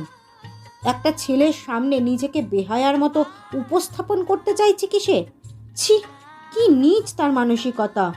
কিন্তু সব শেষে চিন্তাগুলো যেন আবারও সাদাফকে ঘিরেই আটকে যাচ্ছে। এই আত্মসম্মান বিসর্জিত অনুভূতিতে অসহ্য যন্ত্রণা হচ্ছে তার। রাতে ঘুম হচ্ছে না, মুখে খাবার উঠছে না, শুধু চলছে যুদ্ধ, অনুভূতির সাথে যুদ্ধ। শুভ্রতাকে বেখেয়ালি দেখে ভ্রু কুচকে বলে উঠল পুষ্পী। কি রে শুভি, কোন দুনিয়ায় আছিস? রাস্তায় কোনো পোলায় দেখে টাসকে খেয়ে গেছিস নাকি? শুভ্রতা একটা গোপন দীর্ঘশ্বাস ফেলে বলল, কই না তো, শরীরটা ভালো লাগছে না। আচ্ছা, অর্পণ কই রে? তনয়া বাদামের খোসাগুলো ফু দিয়ে উড়িয়ে দিয়ে বলল। শুভ্রতা ভ্রু বাঁকিয়ে বলল, কাজিনের বিয়ের সাথে মার্কেটে ঘোরা সম্পর্ক কি? ওর কাজিনের বিয়ে খেতে যাবে তাই মার্কেটে ঘুরতেছে। বুঝিস না, ওই বিয়েতে তো সেই ভাইয়াও আসবে। তার সামনে স্পেশাল দেখানো লাগবে না, তাই তো এত ঘোরাঘুরি। কত কিছু কিনতেছে, একটু আগেই ফোন দিছিল, বলল কি কিনতে জানি বনানী যাবে। আমি তো জাস্ট মানা করে দিয়েছি, এই রোদে বনানী যাওয়ার কোনো শখ নেই আমার। বনানী শব্দটা শুনতেই চোখ দুটো চিকচিক করে উঠল শুভ্রতার। ঠোঁট গিলে চোখ পিটপিট করে বলল, বনানী? মাখা চানাচুর মুখে পুড়তে পুড়তে জবাব দিল পুষ্পী। হুম। শুভ্রতা ঝটপট উঠে দাঁড়িয়ে ব্যাগটা হাতে তুলে নিল। এতক্ষণ নিজের সাথে করা শপথটা ভেঙে চুরে চট করে একটা মিথ্যা বলে বসল সে। দোস্ত, আমার না প্রচণ্ড গা গুলোচ্ছে, বুঝলি? শরীরটাও খারাপ লাগছে, আমি বাসায় যাব, তোরা থাক। হ্যাঁ। তনয়া ভ্রু কুচকে তাকিয়ে বলল, হঠাৎ করে শরীরটা খারাপ লাগছে, থাক না কিছুক্ষণ, তুই চলে গেলে ভালো লাগবে না। শুভ্রতা ডান হাতে কপালের ঘাম মুছে নিয়ে বলল, অনেক খারাপ লাগছে দোস্ত, থাকতে পারছি না বলেই চলে যাচ্ছি, কাল জমিয়ে আটা দেব, আর যাই রে। পুষ্পী জামা ছেড়ে উঠে দাঁড়িয়ে বলল, নে চল, আমি তোর সাথে যাচ্ছি। শুভ্রতা মুখ কাচুমাচু করে বলল, তুই আবার কেন? আমি একাই পারবো। পাশ থেকে কথা পারল প্রমা। শুভ্রতা জোর দিয়ে বলল, পারবো, রিক্সা নিয়ে চলে যাব, তোরা আড্ডা দে, সমস্যা নেই। তনয়া বলল, তুই শিওর? হ্যাঁ হ্যাঁ, একদম। কথাটা বলে এক মুহূর্তও দাঁড়ালো না শুভ্রতা। জিভা দিয়ে ঠোঁট ভিজিয়ে নিয়ে দ্রুত গেটের দিকে হাঁটা দিল। 20-20টা দিন ধরে সাদাফকে দেখার জন্য অযথাই ক্ষেপে মরছে শুভ্রতা। এই 2 দিন আগেও বান্ধবীদের মিথ্যা বলে বনানী মার্কেটের সামনে গিয়ে দাঁড়িয়েছিল সে। যেদিকে অফিসের সংখ্যা বেশি সেই এরিয়ায় রিক্সা নিয়ে ঘুরে বেরিয়েছে। আর দিনের শেষে নিজের কাছেই লাঞ্ছিত হয়ে খাওয়া বাদ দিয়ে নিজেকে শাস্তি দিয়েছে। আর এমন পাগলামি না করার জন্য হাজারো প্রতিজ্ঞা করেছে, কিন্তু সেই তো আবারও ছুটে যাচ্ছে সে। গেটের বাইরে এসে অর্পণকে ফোন লাগালো শুভ্রতা। হ্যালো অর্পণ। ওপাশ থেকে অর্পণ দুঃখী দুঃখী গলায় বলল, শুভি, জানো কি হয়েছে? অনেক কিছু হয়েছে, আমি ডিপ্রেশনে চলে যাচ্ছি জানো। ভেবেছিলাম হৃদয় ভাইয়ের জন্য নিজেকে একটু স্পেশালভাবে প্রিপেয়ার করব, সেই জন্য বনানী যাওয়াটা খুব প্রয়োজন। কিন্তু একা একা বনানী যাওয়ার কথা ভাবলেই কেমন ডিপ্রেশনে ফিলিংস হচ্ছে। কেউ ভালোবাসে না আমায়, কেউ না। অর্পণকে মাঝপথে থামিয়ে দিয়েই মুখ খুলল শুভ্রতা। কথায় কথায় এত ডিপ্রেশন কই থেকে আসে বুঝি না। আমি তোর সাথে যাব। হ্যাপি, কই আছিস তুই? শুভ্রতার কথায় চেঁচিয়ে উঠল অর্পণ। খুশিতে আত্মহারা হয়ে বলল, সত্যি? বনানী সুপারমার্কেটের ভেতর দিকে একটা শাড়ি উল্টে পাল্টে দেখছিল শুভ্রতা। বেখেয়ালি চোখে সামনের গ্লাসে চোখে পড়তেই চমকে উঠল সে। এক হাতে কিছু শপিং ব্যাগ আর অন্য হাতে কানে ফোন ধরে পাশের দোকান থেকেই বের হচ্ছে সাদাফ। গায়ের হালকা আকাশি রঙের শার্টটা ঘেমে গিয়ে সিটিয়ে আছে গায়ে। মৃদুমন্দ ঘামে লেপ্টে আছে কপালে পড়ে থাকা কিছু চুল। ফর্সা গালের খোঁচা খোঁচা দাড়িতেও জমে আছে বিন্দু বিন্দু ঘাম। ঘেমে নিয়ে অস্থির এই মানুষটাকেও অসম্ভব রকম সুন্দর লাগছে তার। মনে হচ্ছে কাউকে ভালো লাগার জন্য এই ঘামটাও বড্ড প্রয়োজন, বড্ড বেশি প্রয়োজন। শুভ্রতা শাড়িটা পাশে রেখে তাড়াহুড়ো করে পেছন ফিরে তাকালো। শুভ্রতা সাদাফকে ডাকবে কি ডাকবে না তা নিয়ে বেশ দুর্ঘটনায় পড়ে গেল। আর ডাকলেও বা কী বলে ডাকবে, তাও যেন বিশাল চিন্তার বিষয় হয়ে দাঁড়ালো তার জন্য। শুভ্রতাকে এসব চিন্তা মাখা দুটানায় ফেলেই পাশ কাটিয়ে চলে গেল সাদাফ। শুভ্রতা দুঃখী মন নিয়ে ক্লান্ত দীর্ঘশ্বাস ফেলল। যার জন্য এত দৌড়াদৌড়ি, সেই ব্যক্তিটা এখন নির্মমভাবে পাশ কাটিয়ে চলে গেল। ভাবতেই একরকম তিক্ততায় বিষিয়ে গেল তার মন। মাথা নিচু করে এসব ভেবে সাদাফকে হাড়ি হাড়ি গালি দিতে ব্যস্ত শুভ্রতাকে হঠাৎই ডেকে উঠল কেউ। কেমন আছেন? সাদাফ হেসে বলল, আমি সব সময় ভালো থাকি, কিন্তু আপনি এখানে? শুভ্রতা ডান পাশের চুলগুলো কানের পাশে গুজে দিয়ে বলল, আসলে অর্পণের সাথে একটু এসেছিলাম, ওর কিছু কেনার ছিল। সাদাফ হাসল, ব্যস্ত ভঙ্গিতে ঘড়ি দেখে নিয়ে বলল, ও আচ্ছা, তাহলে থাকুন, আমার কাজ আছে, আমি আসছি। কথাটা বলে আবারও একটু হেসে দ্রুত পায়ে হারিয়ে গেল সে। শুভ্রতার বুক চিরে আবারও একটা তপ্ত নিঃশ্বাস বেরিয়ে এলো। এই ছেলেটার জন্য এত এত পাগলামি করছে সে, অথচ তার কোনো হেলদোল নেই, দুটো কথা বলার সময়ও নেই। শুভ্রতা কেমন আছে সেই খবর নেওয়ারও সময় নেই। এত নিষ্ঠুর কেন এই সাদাফ? এতটা অনুভূতিহীন কেন? শুভ্রতা ভেতরে ভেতরে চেঁচিয়ে উঠল, বাইরে বেরিয়ে এলো একরাশ দীর্ঘশ্বাস। আহত বাঘিনীর মতো গুমড়ে উঠে আবারও প্রতিজ্ঞা করলো সাদাফের সাথে একদমই কথা বলবে না সে। সাদাফ নিজে থেকে কথা বলতে এলেও বলবে না, কিছুতেই না। দেখ, একদম পেঁচিয়ে কথা বলবি না, যা বলো ডাইরেক্টলি বল, কি চাই? তোকে। আরাফের কথায় চোখ বড় বড় করে তাকালো সাদাফ। সন্দেহী দৃষ্টিতে তাকিয়ে বলল, আস্তাগফিরুল্লাহ, নাউজুবিল্লাহ, মামা কস কি? এই বিয়ের পর তোর মধ্যে গেটাই বৈশিষ্ট্য দেখা দেখছি তো। আরাফ তাড়াহুড়ো করে বলল, আরে ধুর, ওসব কিছু নয়, তোর একটা হেল্পের প্রয়োজন দোস্ত, মানা করিস না প্লিজ। সাদাফ এবার সোফায় গা এলিয়ে আরাম করে বসলো। নিচে ঠোঁট কামড়ে টিভির চ্যানেল পাল্টাতে পাল্টাতে বলল, সেইটা বল। আর তোদের কি আমাদের কি হেল্পলাইন মনে হয়, যখন তখন হেল্প চাস? হ্যাঁ। আরাফ সোফায় এক পা তুলে সাদাফের দিকে ঘুরে বসলো। আবেগী গলায় বলল, এমন করছিস কেন? তুই ছাড়া আমার আর কি আছে বল? সাদাফ টিভি থেকে চোখ সরিয়ে আরাফের দিকে তাকালো, ভ্রু কুচকে বলল, ওই যে আসলেন্ডি খাইও না, কি হেল্প তাই বলো। আরাফ এবার নড়ে চড়ে বসলো, গলা খাঁকারে দিয়ে গলা পরিষ্কার করে নিয়ে ভয়ে ভয়ে বলল, পরশু সেপারা ভার্সিটি থেকে ট্যুরে যাচ্ছে 3 জন। সাদাফ কপাল কুচকে বলল, তো তোর যাচ্ছে ভালো কথা, না আমি কি করব? আরাফ আমতামতা করে বলল, না মানে আসলে। সাদাফ এবার বিরক্তি নিয়ে বলল, লাথি না খেতে চাইলে ভনিত না করে আসল কাহিনী বল, কি সমস্যা? সেপা ওর বাসার 5 দিনের ট্যুরের কথা বলেছে। সাদাফ ভ্রু বাঁকিয়ে বলল, কেন, বাকি দুদিন তোর সাথে থাকবে নাকি? আরাফ এবার সরাসরি সাদাফের দিকে তাকালো। সাদাফের চোখে চোখ রেখে বলল, আমাদের বিয়ে তো প্রায় 1 মাস হলো, তবুও দুজনে একসাথে কোথাও ঘুরতে যেতে পারলাম না। ওর ফ্যামিলি, বিশেষ করে ওর বড় চাচা রাজি হচ্ছে না। ওনার এক কথা, বউ তুলে নিয়ে যাওয়ার পর যত পারো ঘোরাঘুরি করো, কিন্তু এখন দেখা সাক্ষাৎ বন্ধ। বলতো এটা কি ঠিক? সাদাফের দৃষ্টি তীক্ষ্ণ হলো। আরাফ থেকে চোখ সরিয়ে নিয়ে টিভির দিকে তাকিয়ে বলল, বউকে নিয়ে ভাগতে চাইছিস নাকি, এটাই প্ল্যান? আরাফ মাথা দুলিয়ে বলল, 5 দিনের জন্য ওর ভার্সিটি থেকে ট্যুরে যাচ্ছে সিলেট, আর ও ট্যুরের নাম করে পারমিশন নিয়ে আমার সাথে চলে যাবে বান্দরবন। সাদাফ টিভিটা অফ করে উঠে দাঁড়ালো। ডাইনিং টেবিল থেকে এক গ্লাস পানি নিয়ে এক চুমুক পানি খেলো। গ্লাসটা টেবিলের ওপর রাখতে রাখতে বলল, হ্যাঁ, হোয়াট? আরাফ ঢোক গিলে নিয়ে উঠে দাঁড়ালো। সাদাফ তার বেস্ট ফ্রেন্ড হলেও সাদাফকে মাঝে মাঝে ভয় পায় আরাফ। তাছাড়া এখন যে কথাটা বলতে চাইছে সেই কথাটা সাদাফের জন্য খুব একটা শ্রুতিমধুর নয়। আরাফ কিছুটা সাহস সঞ্চয় করে নিয়ে বলল, তুই আমাদের সাথে যাবি প্লিজ। সাদাফ বিস্ময় নিয়ে বলল, হ্যাঁ হোয়াট, পাগল তুই? হ্যাঁ, তুই বউ নিয়ে হানিমুনে যাবি, সেখানে আমার কি কাজ রে ভাই? আরাফ আহত গলায় বলল, লুকিয়ে লুকিয়ে যাচ্ছি তো, তাই তেমন কনফিডেন্স পাচ্ছি না।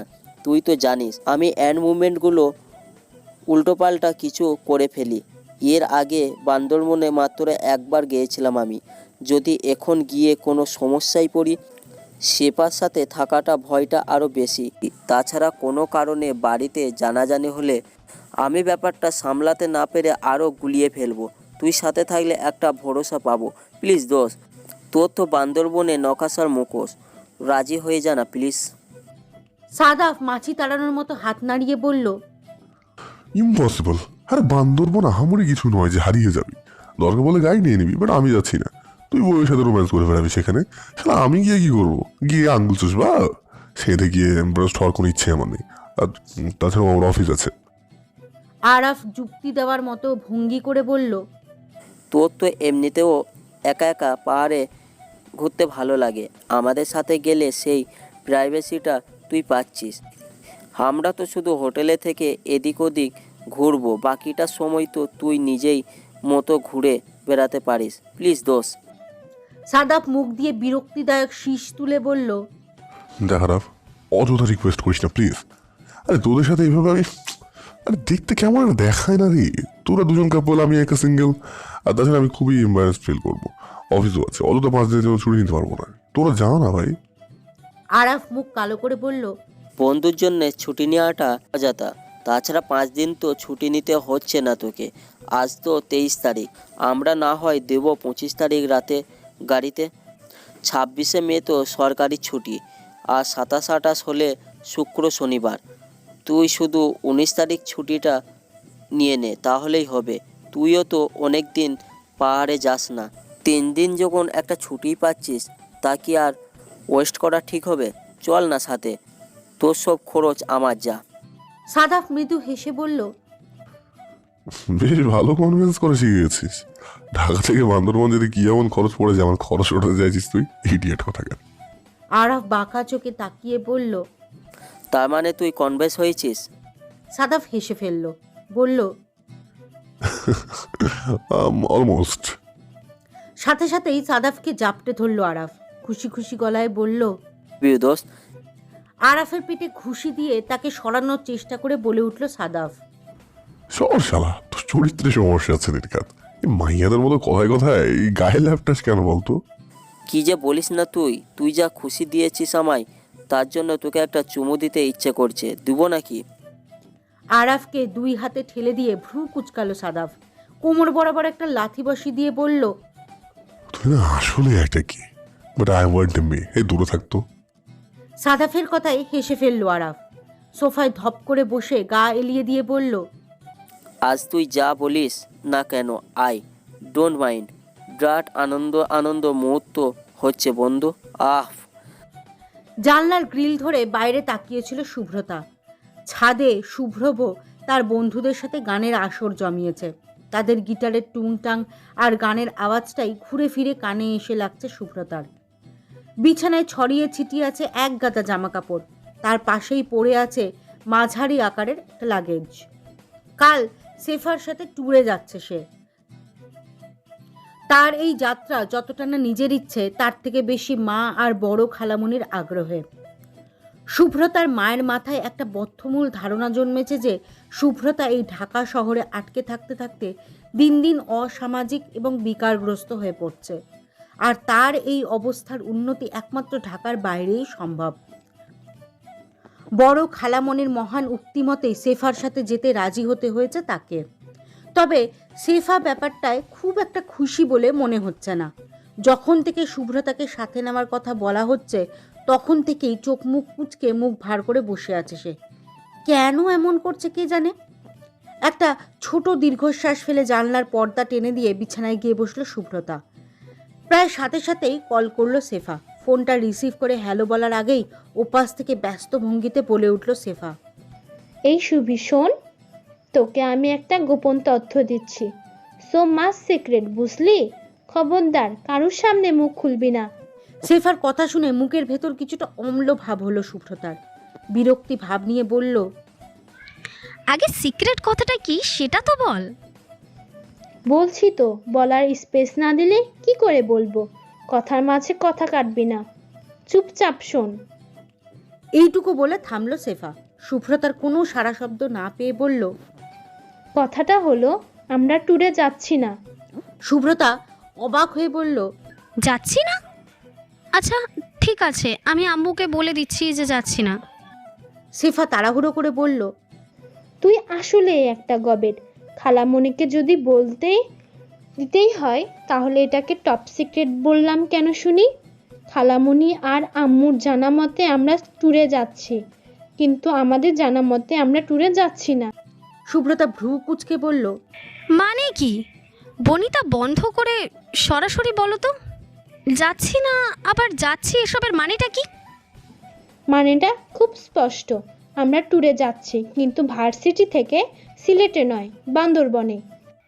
বান্দরবানে? কিন্তু কেন? আর ওখানে কি তুমি একা যাবে নাকি? সেফা বিরক্ত হয়ে বলল, তুই খুবই বেশি প্রশ্ন করিস। অত দূরে আমি একা যাব কেন? তোর ভাই আছে না? তাছাড়া তুইও তো যাচ্ছিস। শুভ্রতা চেঁচিয়ে উঠেও গলা নিচু করে নিয়ে বলল, হোয়াট? তার মানে তুমি ট্যুরের নাম করে ভাইয়ার সাথে ঘুরতে যেতে চাইছো? মাই গড। আচ্ছা বেশ, যেতে চাইলে যাও, কিন্তু সাথে আমি কেন?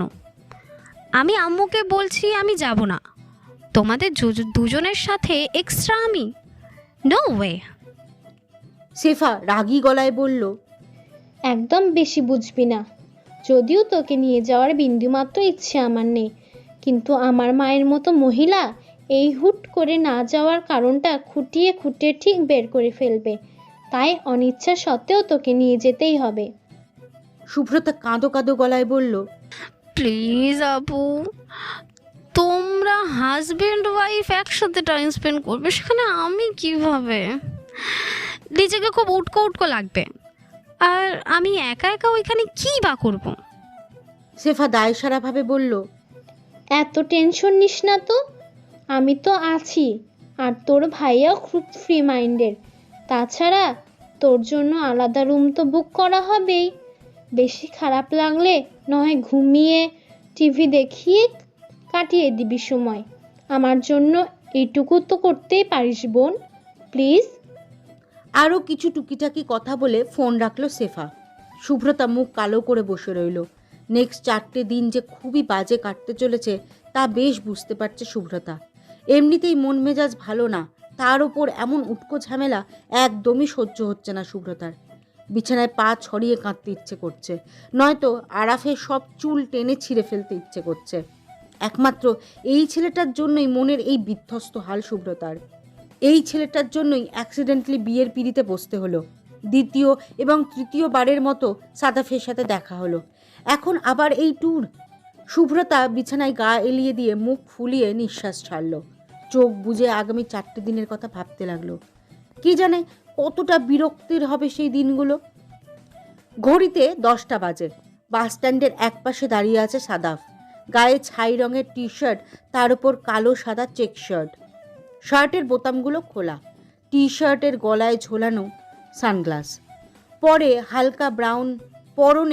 হালকা brown jeans and black Keats. পিঠে ঝোলানো ফুলে ফেপে ওঠা ট্রাভেল ব্যাগ। ডান হাতে জ্বলন্ত সিগারেট। অন্ধকারে সিগারেটের আগুনটা তারার মতো মিটমিট করে ওঠানামা করছে। কিছুক্ষণ পরই দ্রুত পায়ে পাশে এসে দাঁড়ালো আরাফ। সাদাফ আর চোখে তাকিয়ে বলল, তোর বউ কই? ভাবিরে নিতে না ভার্সিটির ওদিকে গিয়েছিলি? আরাফ হতাশ ভঙ্গিতে বলল, আর বলিস না, আমার শ্বশুরমশাই নিজে এসেছে মেয়েকে দিতে। আমি সামনে গেলেই তো এতগুলো প্রশ্ন করেন তিনি, তাই সরে এসেছি। ওদের বাসায় ছাড়লে কিছুটা দূরে আসলেই নেমে আসবে ওরা। সাদাফ ভ্রু কুচকে বলল, দায়িত্বটা তো স্যার এত সহজ আসতে দেবে? আটকাবে না? আরাফ মৃদু হেসে বলল, বহুত মেহনত, ওসব ঠিকঠাক করছি বস। সাদাব বাঁকা হাসলো, সিগারেটে লম্বা টান দিয়ে বলল, বউকে পেতে বেশ বেগ বেঁধে হচ্ছে তোকে।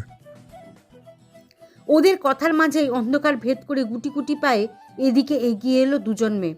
ওদের দেখতে পেয়ে মুচকি হাসলো আরাফ, কিন্তু সাদাফের ভ্রু দুটো কুঁচকে এলো মুহূর্তেই। আরও একটু সামনে এগিয়ে সাদাফকে দেখতে পেয়ে থমকে গেল শুভ্রতা। সাদাফও বিস্ময় নিয়ে দেখে চলেছে তাকে। শুভ্রতা আর সাদাফকে এভাবে তাকিয়ে থাকতে দেখে কথা বলল আরাফ। ও সুব্রত তো যাচ্ছে, তোকে তো জানানোই হয়নি সাদাব। আসলে আমিও কাল রাতেই জেনেছি, তারপর আর মাথায় ছিল না ব্যাপারটা। সুব্রতাও জানে নাকি কিছু? শুভ্রতা মাথা নাড়ল। সাদাফ আর চোখে একবার শুভ্রতার দিকে তাকিয়ে বলল, বাস ছাড়া টাইম হয়ে গেছে, চল জলদি। কথাটা বলে বাসের দিকে এগিয়ে গেল সাদাফ। তার সাথে এগিয়ে এলো আরাফও। শুভ্রতা শেফা গুটি গুটি পায়ে ওদের অনুসরণ করলো। বাসে ওঠার আগ মুহূর্তে শুভ্রতার হাত ধরে টেনে ফিসফিস করে বলে উঠল শেফা, এই শুভি, তোর সিটটা কিন্তু সাদাব ভাইয়ের সাথে কাটা হয়েছে, একটু ম্যানেজ করে নিস কেমন? সাদাব ভাই যে যাচ্ছে সেটা আমি আজ বিকেলে টিকিট কাটার সময় জেনেছি, বুঝলি? তোর ভাইয়া নাকি বলতে ভুলে গিয়েছিল, তবে একদিকে ভালোই হয়েছে, একজন সঙ্গী তো জুটলো তোর। শুভ্রতা জবাব দিল না। একটা দীর্ঘশ্বাস ফেলে বাসে উঠে গেল। ডান পাশের সারির প্রথম সিটটা আরাফদের, আর বাম পাশের সারির 4 নম্বর সিটটা সাদাফদের। সাদাফ সিটের পাশে হাত রেখে দাঁড়িয়েছিল। শুভ্রতা কাছাকাছি আসতেই বলল, আপনি কি জানালার পাশের সিটেই বসবেন শুভ্রতা? না মানে দূরে জার্নি তো, যদি এ পাশে বসে খারাপ লাগে তাই বলছিলাম। শুভ্রতা কিছু না বলেই জানলার পাশের সিটটায় বসে পড়ল। সাদাফ শুভ্রতার বিহেভিয়ারে খানিকটা অবাক হলো। শুভ্রতার লাগেজটা তুলে রেখে পাশের সিটটায় বসলো। শুভ্রতা মুখ ভার করে বসে আছে। শুভ্রতার চোখ মুখের এই গোমট ভাবের অর্থটা বুঝতে পারছে না সাদাফ।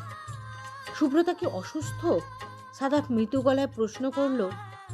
আপনি কি অসুস্থ শুভ্রতা? শুভ্রতা জবাব দিল না। সামনে থেকে শুভ্রতাকে উদ্দেশ্য করে চেঁচিয়ে বলে উঠল শেফা, এই শুভি, তোর কেনা চাটনিগুলো তো আমার ব্যাগে, নিলি না? শুভ্রতা হালকা উঁচু গলায় বলল, তোমার কাছে রাখো, এখন আর নিতে ইচ্ছা করছে না। সাদাফ এবার সরাসরি শুভ্রতার দিকে তাকালো। তার কেন জানি মনে হতে লাগলো শুভ্রতা শুধু তার সাথেই কথা বলছে না, অথবা বলতে চাইছে না। কিন্তু কেন? শুভ্রতা কি কোনো কারণে রেগে আছে তার উপর? এই প্রশ্নটা নিজের কাছেই ভীষণ অদ্ভুত লাগলো সাদাফের। শুভ্রতার সাথে তো ঠিকঠাক দেখাই হয়নি তার, তাহলে রাগ হওয়ার প্রসঙ্গটাই আসছে কিভাবে? তবুও মুখ কাচুমাচু করে দ্বিধাভরা কণ্ঠে প্রশ্ন করলো, আপনি কি কোনো কারণে আমার উপর রেগে আছেন শুভ্রতা? সাদাফের প্রশ্নে শুভ্রতা এমনভাবে তাকালো যেন প্রশ্নটা করে মারাত্মক রকম অন্যায় করে ফেলেছে সাদাফ। শুভ্রতার চাহনিতে খানিকটা দ্বিধার মাঝে পড়ে গেল সাদাফ। শুভ্রতার এমন আচরণের কোনো যুক্তিসঙ্গত কারণই যেন খুঁজে পাচ্ছে না সে। কি তার অপরাধ? বাস ছুটে চলেছে তার গন্তব্যে। রাতের অন্ধকার আর শাঁসা বাতাসের সাথে পাল্লা দিয়ে কি দুরন্ত গতি তার। বাসের ভেতরের আলোগুলো নেভানো, সবাই যেন ঘুমের রাজ্যের ব্যস্ত পথিক। কিন্তু শুভ্রতার চোখে ঘুম নেই। শরীরটা হঠাৎই ভীষণ খারাপ লাগছে তার। মাথা ঘুরছে, গা গোলাচ্ছে, সেই সাথে কেমন অস্থিরতা ভরা ঘাম হচ্ছে। নিজেকে খুব বেশি অসহায় মনে হচ্ছে। শরীরের বলটাও যেন ধীরে ধীরে কমে আসছে তার। এখন কি করবে সে? সাদাফকে বলবে? সে কি বিরক্ত হবে? শুভ্রতার হঠাৎ করেই কান্না পাচ্ছে। মাকে ভীষণ মনে পড়ছে। মা পাশে থাকলে এতটা অসহায়ত্ব কখনোই ভর করতো না তাকে। কিছু বলার আগেই সবটা বুঝে নিয়ে তাকে নিয়েই ব্যস্ত হয়ে পড়তেন মা। অযথা হা হুতাশ করতেন, শুভ্রতার বদলে নিজেই কান্না কান্না ভাব নিয়ে মুখ ফোলাতেন। শুভ্রতার সব অসহায়ত্ব নিজের কাছে টেনে নিয়ে নিজেই অসহায় মুখ করে বসে থাকতেন।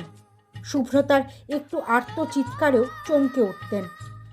মেয়ের থেকে বিরক্ত মাখা তিরস্কার পেয়েও আদর মাখা চুমু আঁকতেন। শুভ্রতা অযাচিত অসুস্থতায় ক্লান্ত হয়ে সিটে গা এলিয়ে দিল। সাদাফের তখন তন্দ্রাভাব হচ্ছিল মাত্র। অজানা কারণে হঠাৎই তন্দ্রাভাবটা ছুটে গেল তার। বাইরের ল্যাম্পপোস্টের এক ঝলক হলদে আলোয় শুভ্রতার মুখটা বড্ড ফ্যাকাশে দেখাচ্ছে। শুভ্রতার ফ্যাকাশে মুখটা দেখেই বুকে ছোট্ট একটা মোচড় দিয়ে উঠল সাদাফের। সব দ্বিধা সরিয়ে সুব্রতাকে ডাকলো সে। সুব্রতা, ঠিক আছেন আপনি? সুব্রতা চোখ মেরে তাকালো, সাথে সাথেই বাম চোখের কোল ঘেঁষে গড়িয়ে পড়ল দুফোঁটা জল। সাদাফ যেন আটকে উঠল। এতদিনের দ্বিধা ভরা সব দেওয়ালগুলো যেন মুহূর্তেই ভেঙে গুড়িয়ে গেল। মনে শুধু একটা কথাই বাজতে লাগলো প্রতিনিয়ত, যাই হয়ে যাক না কেন, এই মেয়েটাকে কাঁদতে দেওয়া চলবে না, কিছুতেই না। সুব্রতার ডান গালে আলতো করে হাত ছোঁয়াতেই চমকে উঠল সাদাফ। সুব্রতার শরীর অতিরিক্ত ঠান্ডা। মেয়েটা কি তবে জ্ঞান হারাচ্ছে? সাদাফ ব্যস্ত হয়ে সুব্রতার গালে আলতো চড় দিয়ে মৃদু গলায় বলল, এই শুভ্রা, এই কি হয়েছে আপনার? সাদাফের মুখে শুভ্রা নামটা শুনে আবারও আধবোজা চোখ দুটো খুলে তাকাতে চেষ্টা করলো সুব্রতা। সাদাফের মুখে শুভ্রা নামটা ভীষণ আদুরে শোনালো তার। সাদাফ আবারও বলল, কি হয়েছে, শরীর খারাপ লাগছে? আর আমায় বলুন কি সমস্যা হচ্ছে। সুব্রতা? শুভ্রতা ঘন ঘন নিঃশ্বাস নিয়ে অত্যন্ত মৃদু গলায় বলল, আমার শ্বাস নিতে ভীষণ কষ্ট হচ্ছে সাদাফ সাহেব। শুভ্রতার এই ধীর কণ্ঠ সাদাফের কান পর্যন্ত পৌঁছালো না। সাদাফ মাথাটা খানিক নিচু করে নিয়ে শুভ্রতাকে শোনার চেষ্টা করলো, কিন্তু কিছুই শোনা হলো না। শুভ্রতার ঘন ঘন নিঃশ্বাস নিতে দেখে কিছুটা আঁচ করলো সাদাফ। নরম গলায় বলল, শ্বাস নিতে সমস্যা হচ্ছে? শুভ্রতার আর কোনো সাড়া পাওয়া গেল না। শুভ্রতার ডান হাতের কবজিতে হাত রেখে নারীর গতি মাপল সাদাফ। শুভ্রতার গালে আলতো হাতে ঝাঁকি দিল। এতেও সাড়া না পাওয়ায় শুভ্রতার দিকে খানিকটা ঘুরে বসলো সাদাফ। ফোনের ফ্ল্যাশটা জ্বালিয়ে কাত করে নিজের কোলের ওপর রাখলো।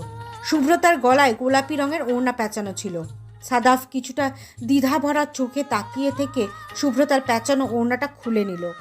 ফোনের আলোটা শুভ্রতার গলা বরাবর এসে পড়েছে। ওড়নাটা সরিয়ে নিতে ডান পাশের কাঁধের কিছুটা ওপরে ঝলমল করে উঠল কালো তিল। সাদাফ দুদণ্ড সেদিকে মোহনীয় দৃষ্টি নিক্ষেপ করেই চোখ ফেরালো। পাশের জানলাটা খুলে হাওয়া আসার ব্যবস্থা করে দিয়ে ব্যাগ থেকে পানির বোতল বের করে শুভ্রতার চোখে মুখে পানির ছিটা দিল। কিছুক্ষণ পর শুভ্রতা নড়ে চড়ে উঠতেই সচেতন চোখে তাকালো সাদাফ। ব্যাগ থেকে স্যালাইনের প্যাকেট বের করে পানির সাথে মেশালো। গোলা স্যালাইন শুভ্রতার নিস্তেজ ঠোঁট জোড়া ভেদ করে পেটে চালান করার সর্বোচ্চ চেষ্টা চালালো। 10 মিনিটের প্রচেষ্টায় অর্ধেকটা স্যালাইন খাইয়ে শান্ত হয়ে বসলো সাদাফ।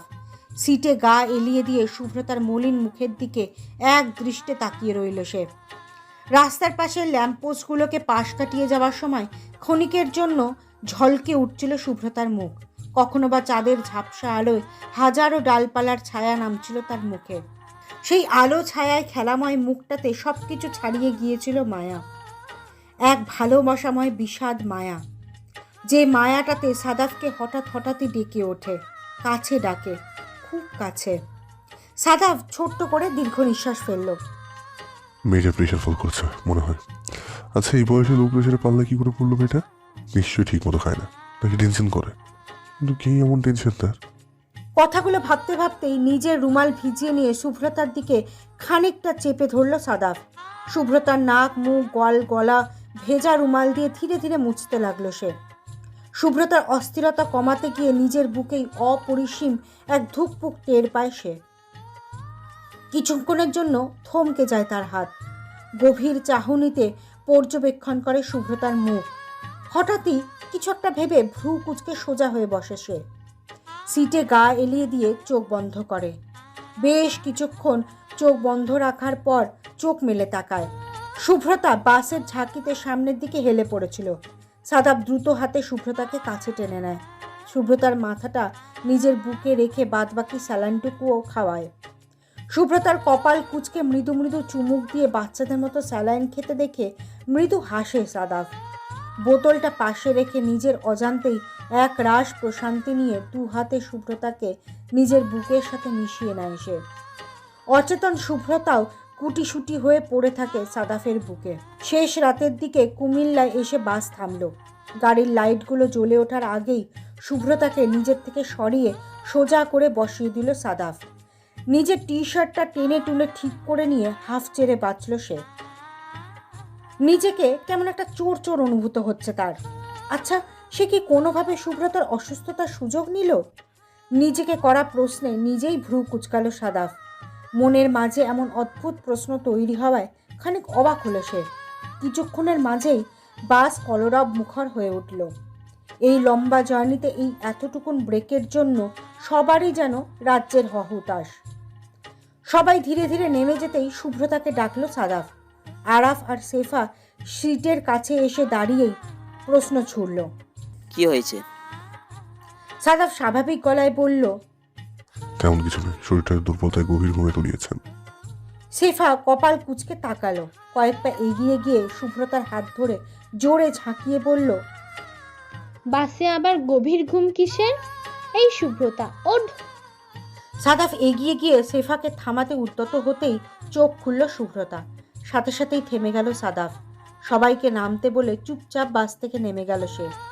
সেফা শুভ্রতাকে এক ঝাঁক বকাঝকা করে গাড়ি থেকে নামালো, কিন্তু তার শরীরটা চললে তো। পা দুটো কেমন যেন ভেঙে ভেঙে আসছে, তার মাথাটাও কি ভীষণ ভারী। সাদাফ কিছুটা পথ গিয়েই দাঁড়িয়ে পড়ল। আরাফকে তাড়া দেওয়ার অজুহাতে শুভ্রতাকে একটি বার দেখে নিল। শুভ্রতার ফ্যাকাশে মুখটা দেখেই ভেতরটা কেমন একটা হুহু করে উঠল। ইচ্ছে করতে লাগলো দৌড়ে গিয়ে শুভ্রতার হাতটা ধরে। মেয়েটা হঠাৎ করে পড়ে টরে যাবে নাকি কে জানে। শুভ্রতা পড়ে গেল না। মলিন মুখ নিয়েই সাদাফদের সাথে চেয়ার টেনে বসলো। টেবিলে হালকা কিছু খাবার আসতেই চোখে মুখে খাবারের প্রতি বৃত্তৃষ্ণা দেখা দিল তার। প্লেটের খাবারে হাত না দিয়ে এক গ্লাস পানি খেয়ে চুপচাপ বসে রইল সে। হঠাৎই অনেকটা ধমকের সুরে বলে উঠল সাদাফ, কি হলো, খাচ্ছে না কেন? শুভ্রতা চমকে উঠল। চোখে মুখে এক আকাশ বিস্ময় নিয়ে সাদাফের মুখের দিকে তাকালো। আরাফ শেফাও অবাক চোখে তাকিয়ে আছে। সাদাফ নিজের এমন ব্যবহারে নিজেই হতবাক। কয়েক সেকেন্ড চুপ থেকে ব্যাপারটা সামলে নেওয়ার জন্য বলল, সরি, আমি আসলে ওভাবে বলতে চাইনি। আসলে বাসায় আপনাকে খুব ক্লান্ত মনে হচ্ছিল। বান্দরবানে আমরা বেশ ঘোরাঘুরি করবো, এখন তো শীতের দিন না, তো গরমটা করবে প্রচুর। এই অবস্থা আপনি ঠিক মতো না খেলে অসুস্থ হয়ে পড়বেন। পরে দেখা যাবে পাহাড়ে ঘোরাঘুরি বাদ দিয়ে আপনাকে নিয়ে হসপিটালে দৌড়াদৌড়ি করতে হচ্ছে। শুভ্রতা কিছু বলল না, চুপচাপ খাবার গিলতে লাগলো। সাদাফ খাবার ফাঁকে ফাঁকে আর চোখে শুভ্রতাকে পর্যবেক্ষণ করছে। আচ্ছা, মেয়েটা কি খেতে খুব কষ্ট হচ্ছে? খাবারটা কি তার পছন্দ হয়েছে নাকি অন্য কিছু খেতে চাইছে? চারপাশে হালকা ঝিরিঝিরি পাহাড়ি বাতাস। ব্যালকনির কোণে একটি জায়গায় ঝুলন্ত গামছাটা দুলে উঠছে মাঝে মাঝেই। যেদিকে দুচোখ যাচ্ছে সেদিকেই অন্ধকারে ঘেরা পাহাড়। রাতের অন্ধকারে পাহাড়গুলো যেন অচিনপুরের ভয়ঙ্কর কোনো দৈত্য। হোটেলের সামনের খোলা জায়গায় খেলছে সাদা পানির ফোয়ারা। তার চারপাশে লাল, হলুদ, নীল রঙের গোল গোল আলো। আকাশের এক কোণে থালার মতো মস্ত এক চাঁদ। সেই চাঁদকে ঘিরেই মেঘের হাজারো লুকোচুরি। এই লুকোচুরিতে চোখ রেখেই আকাশ পাতাল ভাবছে শুভ্রতা। জ্ঞান হারানোর আগে সাদাফের আদুরে গলায় বলা শুভ্রা নামটা এখনও যেন কানে বাজছে তার। আর প্রতিবারই লজ্জায় রক্তিম হয়ে যাচ্ছে সে। আবার কখনো কখনো অস্বস্তিতে আড়ষ্ট হয়ে আসছে তার শরীর। আচ্ছা, জ্ঞান হারানোর পর কি হয়েছিল তার সাথে? সাদাফ কি বিরক্ত হয়েছিল তার উপর? হওয়ারই কথা। এমন অযাচিত ঝামেলায় কেই বা জড়াতে চায়? শুভ্রতাকে তপ্ত নিঃশ্বাস ফেলে হোটেলের গ্রাউন্ডের বাগানের দিকে তাকালো। রঙিন আলোয় বাগানের গোলাপগুলোকে কেমন অদ্ভুত লাগছে, কিন্তু শুভ্রতার মনে গোলাপের অদ্ভুত এই রূপটা তেমন প্রভাব ফেলছে না। তার মনে চলছে অন্য এক ভাবনা। জ্ঞান ফেরার পর নিজের ওড়নাটা সে গায়ে জড়িয়ে থাকতে দেখেছে, কিন্তু সে তো বাসা থেকে এভাবে ওড়না জড়িয়ে বেরোয়নি। তার ঠিক ঠিক মনে আছে গলায় ওড়না পেঁচিয়েই রুম থেকে বেরিয়েছে সে। তাহলে ওড়নাটা এভাবে গায়ে জড়ালো কি করে? নাকি চেতনা হারিয়ে অস্থিরতায় নিজেই টেনে টেনে খুলে ফেলেছিল ওড়নাটা? কথাটা ভাবতেই অস্বস্তিতে চোখ মুখ তেতো হয়ে গেল তার। ছি ছি, সাদাফের সামনে এভাবে বেহায়ার মতো ওড়না খুলে ফেলেছিল ভাবতেই লজ্জা আর অস্বস্তিতে কুঁকড়ে উঠছে সে। না জানি আরও কি কি করেছে সে। এবার সাদাফের সামনে গিয়ে কিভাবে দাঁড়াবে? সাদাফ তাকে কি ভাববে? কথাগুলো ভেবে মুখ ফুলিয়ে বিছানায় এসে বসলো শুভ্রতা। পা দুটো গুটিয়ে পদ্মাসনের মতো বসে কপাল কুচকে বিড়বিড় করতে লাগলো সে। হে আল্লাহ, হে খোদা, হে রহমানুর রাহিম, গাফফারুর রাহিম, রক্ষা করো আমায়। লা হাওলা ওয়ালা কুওয়াতা ইল্লা বিল্লাহ।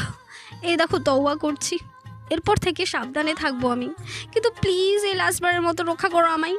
ওনার মাথা থেকে বাসের ঘটনাগুলো নাই করে দাও, প্লিজ প্লিজ। শুভ্রতা চোখ দুটো খিচে বন্ধ করে এসবই বিড়বিড় করছিল। এমন সময় দরজায় কড়া পড়ল। শুভ্রতা এক চোখ আলতো করে খুলে দরজার দিকে তাকালো। দরজার উপাস থেকে শেফার গলা পেতেই বিছানা থেকে নেমে জামাটা টেনে টুনে ঠিক করে ওড়নাটা ভালো করে গায়ে জড়িয়ে নিয়ে দরজা খুলল। শেফা বিরক্ত ভঙ্গিতে বলল, ওই এত দেরি করে দরজা খুললি কেন? মানুষ হানিমুনে এলেও এত লেট করে না। চল খেতে, চল জলদি।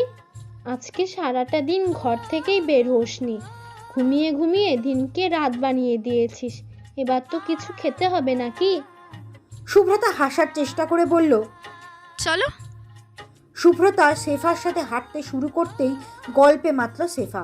আজকে সে স্বর্ণ মন্দিরে গিয়ে কত মজা করেছে তারই বিশদ বর্ণনা দিয়ে চলেছে তার প্রতিটি বাক্যে। 2 মিনিট হাঁটার পরপরই লিফটের সামনে গিয়ে পৌঁছলো তারা। লিফটের সামনেই আরাফ আর সাদাফ দাঁড়িয়ে অপেক্ষা করছিল। সাদাফ আজ হালকা রঙের একটি টি শার্ট আর জিন্স পরেছে, দৃষ্টি হাতে থাকা ফোনের স্ক্রিনে। কপাল জোড়া হালকা একটু কুঞ্চিত হয়ে আছে তার। শুভ্রতা গাঢ় চোখে একবার সাদাফের দিকে তাকালো। সাদাফের হালকা কুঁচকে রাখা কপালটাও কেন যেন ভীষণ ভালো লাগছে তার। সাদাফের বেখেয়ালি মনে টি শার্টের কলার ঠিক করাটাও যেন শুভ্রতার কাছে অসাধারণ সুন্দর একটি কাজ। শুভ্রতারা কাছাকাছি এসে দাঁড়াতেই অবহেলা ভরা হালকা দৃষ্টিতে চোখ উঠিয়ে সামনে তাকালো সাদাফ।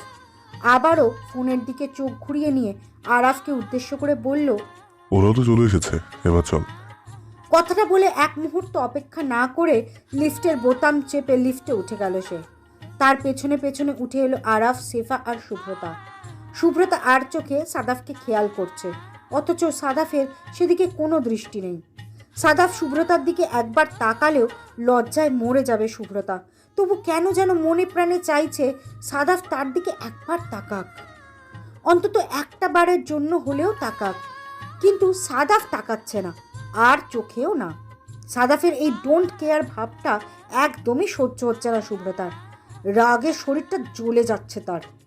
আবার কখনো অত্যন্ত দুঃখে বুক ভারী হয়ে আসছে। আবার কখনো সাদাফের অ্যাটেনশন পাওয়ার এই বেহায়া লোভে নিজের প্রতি বিতৃষ্ণা লাগছে তার।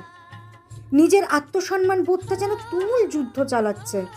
লিফট থেকে নেমে হোটেলের বাইরে চলে এলো তারা। শেফা আর আরাফ হাত ধরাধরি করে হাঁটছে। এই অবস্থায় ওদের পাশে থাকাটা প্রচণ্ড অস্বস্তির বলেই সামনে কিছুটা এগিয়ে গিয়ে সাদাফের পাশাপাশি হাঁটতে লাগলো শুভ্রতা। সাদাফ একা একাই হাঁটছিল। শুভ্রতাকে পাশে এসে হাঁটতে দেখে মৃদু হেসে বলল, এখন কেমন আছেন শুভ্রতা? সেভাবে বললো শরীর খারাপ বলে ঘুমোচ্ছিলেন। শুভ্রতা জোরপূর্বক হাসলো।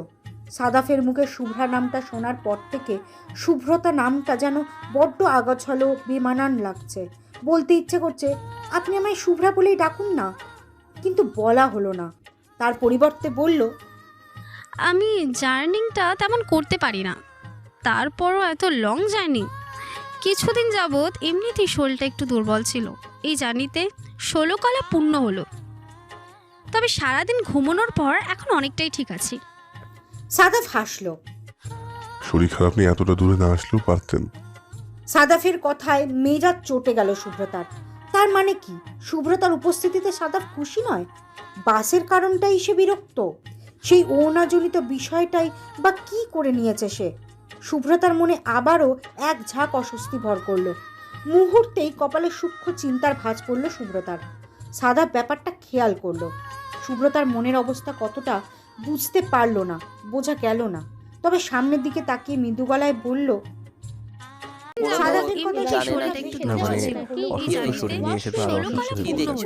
আমাদের শরীর অসুস্থ হয়ে পড়লে মনে হয় নিজের বাসায় মনে হয় বাসায় গেলে একটু রিলিফ পাওয়া যায়। বাসা থেকে উল্টে আসলে নিশ্চয়ই অসুস্থ হচ্ছে খুব। খাবারগুলো আমার তো তাহলে ভালো বাকি করে একদমই রান্না সময়টুকু করতে কি হবে। করবা? ঝাল করে রান্না গরুর ওয়াশরুমে মাংস, গরম টক পানি। ডাল, আর তাহলে সাদা বাকি ভাত। সময়টুকু এই কি সাধারণ করবা? খাবার ওয়াশরুমে না, গরম ঘরে পানি বসে অর্ধেকটা রান্না হচ্ছে সাবারে না আছে। আপনার তাদের। সাথে এটা শুভ্রতাকে তো নেওয়া যায় না? আজ তো ওরও মাত্র এখানে একটা সেখানে জায়গায় ঘুরে গিয়েছিলেন বেড়ানোর খুব আপনারা, শখ। বাকি জানানো সময়টা এটা তো নিশ্চয়ই হোয়াটসঅ্যাপ। মোবাইলে কালকে কাটিয়েছেন। জায়গায় বেরিয়ে যাবে তারা। বেশি তার মধ্যে মিস তিন করিনি ভাইয়া তাহলে। নীলাচল। আরাফের আর এটা কাছ তো অন্যদিকে থেকে হোয়াটসঅ্যাপ। মেঘনা আপনার নাও পর্যটন দেখবে ব্যাপারে ভালো লাগবে। যতটুকু শুনেছি সাদাপের টাকা কাছে দুনিয়া সব হয়েছে সময় খুব মাঝে স্পষ্ট বেশি মধ্যে রয়েছে। বিশ্বাস আসে, করা সেটাও যায়। জানানো হলো। আর দারুণ তো। যাই হোক, সুব্রতা মেডিসিন মাথায় থাকে। করে বলল, কোনো ক্ষতি আপনি হতে বান্দরবানের দিবেন সব না। পাহাড়ে নাস্তা গিয়েছিলেন? করে সাদা হেসে ট্রাভেলিং বলল। পাহাড়? শখ প্রচুর, সুব্রতা কিন্তু বাসা ছোট্ট থেকে দীর্ঘ নিঃশ্বাস অ্যালাউ ফেলে করে বলল, না। আন্ধারমানিক? এবার যেহেতু সাদা চিঠি এটা আবার পেয়েছে, কোথায়? মাথা নেড়ে কাজে বলল। লাগা। বান্দরবানের বাইরে? ওকে সুব্রতা সাথে নাস্তা নিয়ে করে কখনো যাওয়া নাম হলো। সাদাপের শুনিনি তো।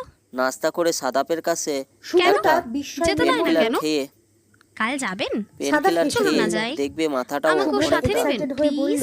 দেখবে মাথা ব্যথাটা সুব্রতা আর বাচ্চা দেখবে মুখ মাথা আপনি তো ব্যথাটা আছেনই অনেকটা বাঁচানোর জন্য। কমে হাসিটা গিয়েছে। আমিও চেপে যাব নিয়ে বলল। আকাশ প্লিজ। তো সুব্রতা এছাড়া উপায় কি? কুঁচকে আজ বলল। বেশ আকাশ গরম, তো- মনে হয় বৃষ্টি হবে। সুব্রতা বুঝতে না পেরে বলল। আকাশ তো একদমই পরিষ্কার, সুব্রতার তবে এত আমরা প্রশ্নে বৃষ্টি মাথা হলেও প্রথমে চুলকালো খুব সাদা। একটা কোথায় খারাপ যাব? হয় না। হেসে আমাদের বলল। নীলাচল সাদাপ নাকি কিন্তু খুব মেঘলা পর্যটন কেন্দ্র? আমাদের সুব্রতা সাদাপের এবার কিন্তু ও। বৃষ্টি ভালো খুব প্রশ্ন প্রিয়। করলো।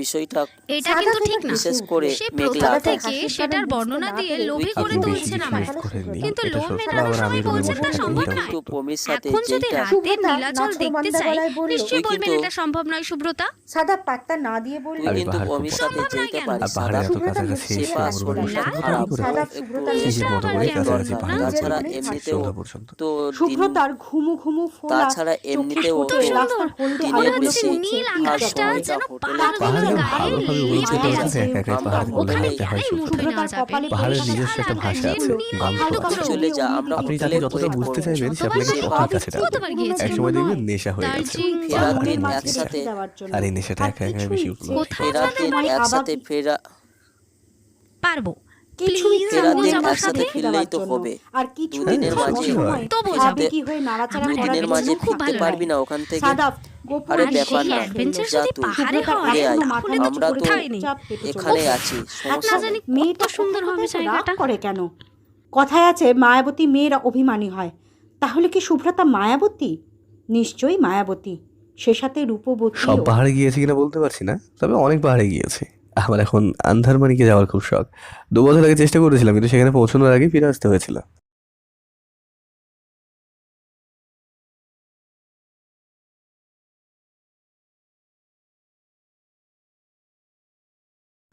আন্ধারমানিক বান্দরবনের বাইরে নয়, তবে মায়ানমারের সীমানা ঘেঁষে। কথায় আছে ওখানে নাকি কারোর শাসন চলে না, সাধারণ মানুষদের সেখানে যাওয়া নিষেধ। ওখানে যেতে হলে নিরাপত্তা বাহিনী চোখ ফাঁকি দিয়ে লুকিয়ে যেতে হয়। 2 বছর আগে অর্ধেক পথে ধরা খেয়ে গিয়েছিলাম, তাই ফিরে আসতে হয়েছিল।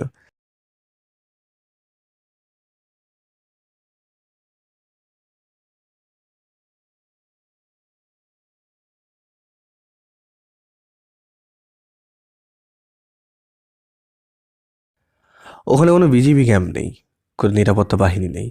মাসে বা বছরে মাঝে মাঝে সেখানটায় টাইল দিয়ে চলে আসতে হয়। সাধারণ টুরিস্টের জন্য খুব রিস্কি একটা জায়গা, কিন্তু শোনা যায় আন্ধারমানিক সাধারণত একদম অসাধারণ একটা জায়গা, চোখ জোড়ানো সৌন্দর্য তাকে ঘিরে।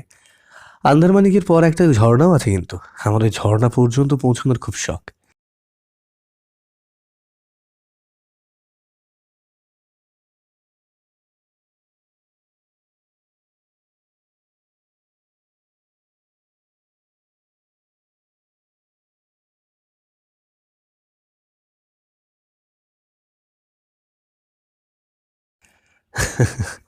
আন্ধারমানিক এখান থেকে অনেক দূরে, রেমিক্রি ছাড়িয়ে যেতে হয় সেখানে। ওখানে যেতে হলে গাইড পাওয়া যায় না, নিরাপত্তা বাহিনী চোখ এড়িয়ে যাওয়াটাও বেশ রিস্কি। আর তাছাড়াও জিপিএস দেখে জঙ্গল কেটে রাস্তা বানিয়ে বানিয়ে চলতে হয়। একবার রাস্তা হারালেই শেষ। সারাদিন পাহাড় আর জঙ্গলে ঘুরে ঘুরে ক্লান্ত হতে হবে। তার মধ্যে একা আপনাকে নিয়ে যাওয়াটা অসম্ভব। ডাকাত টাকাতে হাতে পড়লে তো সর্বনাশ। ছেলেরা থাকলে তো শুধু টাকা পয়সা নিয়ে যাবে, কিন্তু সাথে আপনি থাকলে সব রেখে আপনাকে নিয়ে যাবে।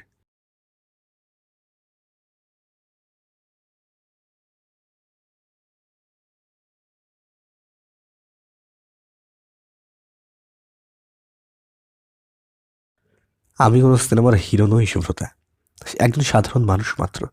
ওখানে মেয়েদের নিয়ে যাওয়াটা সম্ভব নয়। কবে যাব তারই তো ঠিক নেই। আর তাছাড়া আমি যদি যাইও একাই যাব না, আমার সাথে আমার কিছু ফ্রেন্ডও যাবে। অযথা জেদ করবেন না।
আজকে যে গরম, আমার মনে হয় আমাদের এখনই বের হওয়া উচিত। বেলা বাড়লে রোদের তাপটাও বেড়ে যাবে।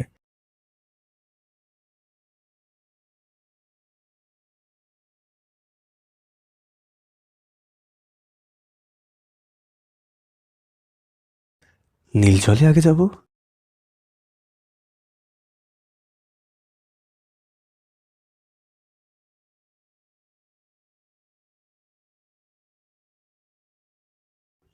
নীলাচলে আগে যাব। এখান থেকে নীলাচল পর্যন্ত চাঁদের গাড়ি করেই যাব আমরা। ওটাই বেশি সুইটেবল হবে সুব্রতা।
নীলাচলের আসল সৌন্দর্য দেখার জন্য বর্ষাকালটা হচ্ছে বেস্ট। পাহাড় আর মেঘের অন্য এক রাজ্যের দেখা মেলে তখন। অন্যান্য সিজনে খুব সকাল অথবা রাতে, আর আমরা এর কোনোটাই আসিনি। অর্থাৎ আসল সৌন্দর্যটা মিস করে গেলেন সুব্রতা।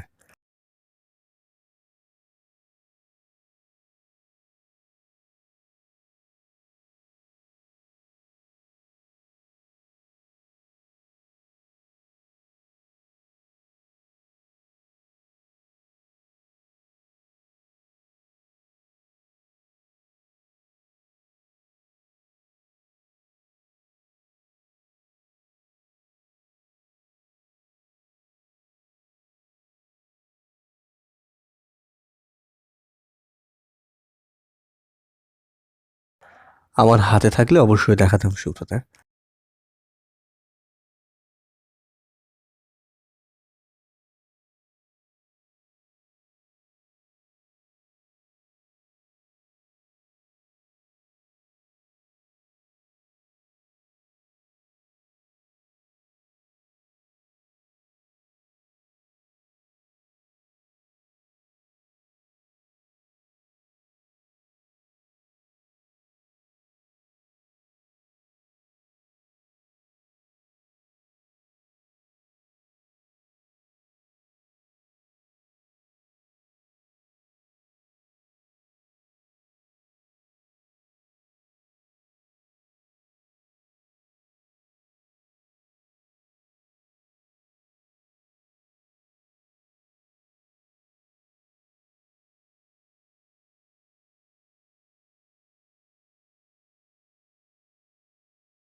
সুব্রতা, এই জায়গাটাকে বলে লারং।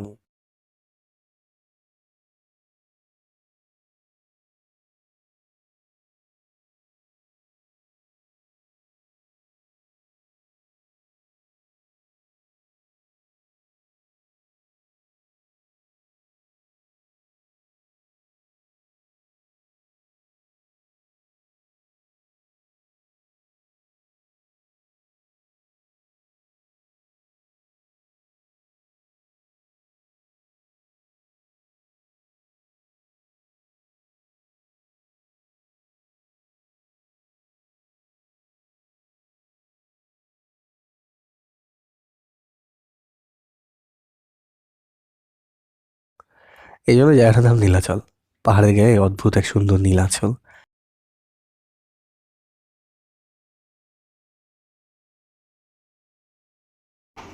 তুমি এখানে?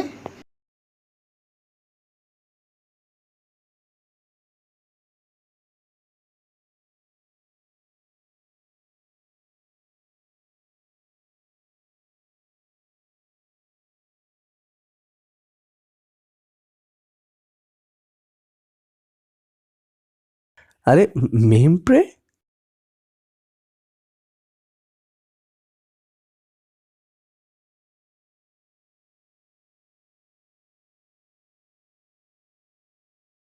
তুমি এখানে?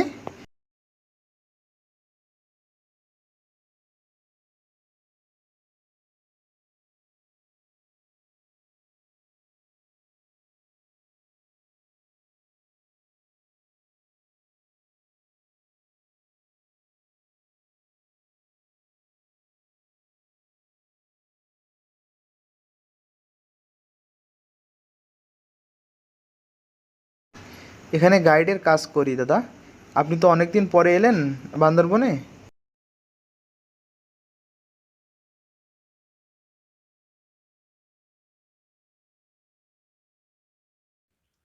ও হচ্ছে মেমপ্রে, বান্দরবনের স্থানীয়। আমি যতবারই তাজিং ডংয়ে চূড়ায় গিয়েছি ততবারই আমার সাথে ছিল মেমপ্রে। অসাধারণ একটা ছেলে।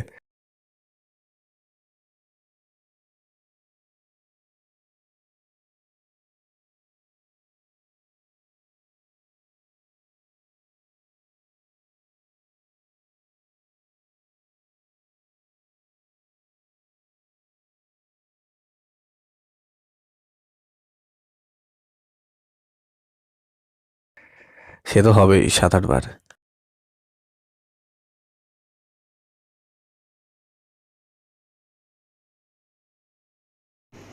উনি কি বৌদি দাদা?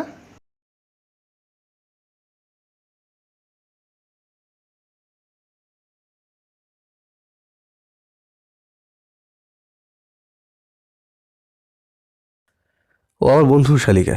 শালি বোঝো তো? আমি বোঝা চাইছি উনি আমার ভাবির বোন।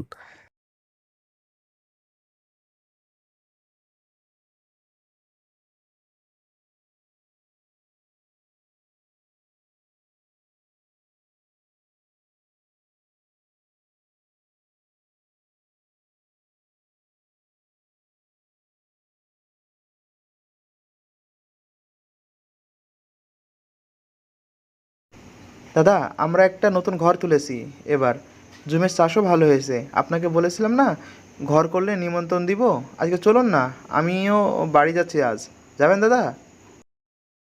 অন্য একদিন যাবো মেমপ্রে। আজ আমার সাথে আরো 3 জন আছেন, তার মাঝে 2জনেই মেয়ে। তাছাড়া অত দূর যাওয়াটা ওদের জন্য টাফ হয়ে যাবে।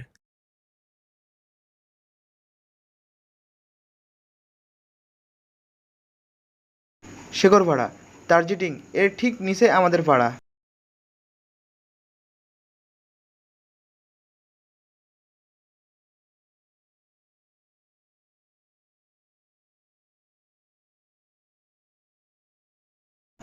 চলুন না দাদা, কতদিন হলো ওদিকটায় যান না আপনি। কাল আমাদের পাহাড়ে একটা উৎসব আছে, আপনি গেলে আমি খুবই খুশি হব দাদা। যেতে একটু কষ্ট হবে, কিন্তু জায়গাটা যে কত সুন্দর তা তো জানেনই আপনি।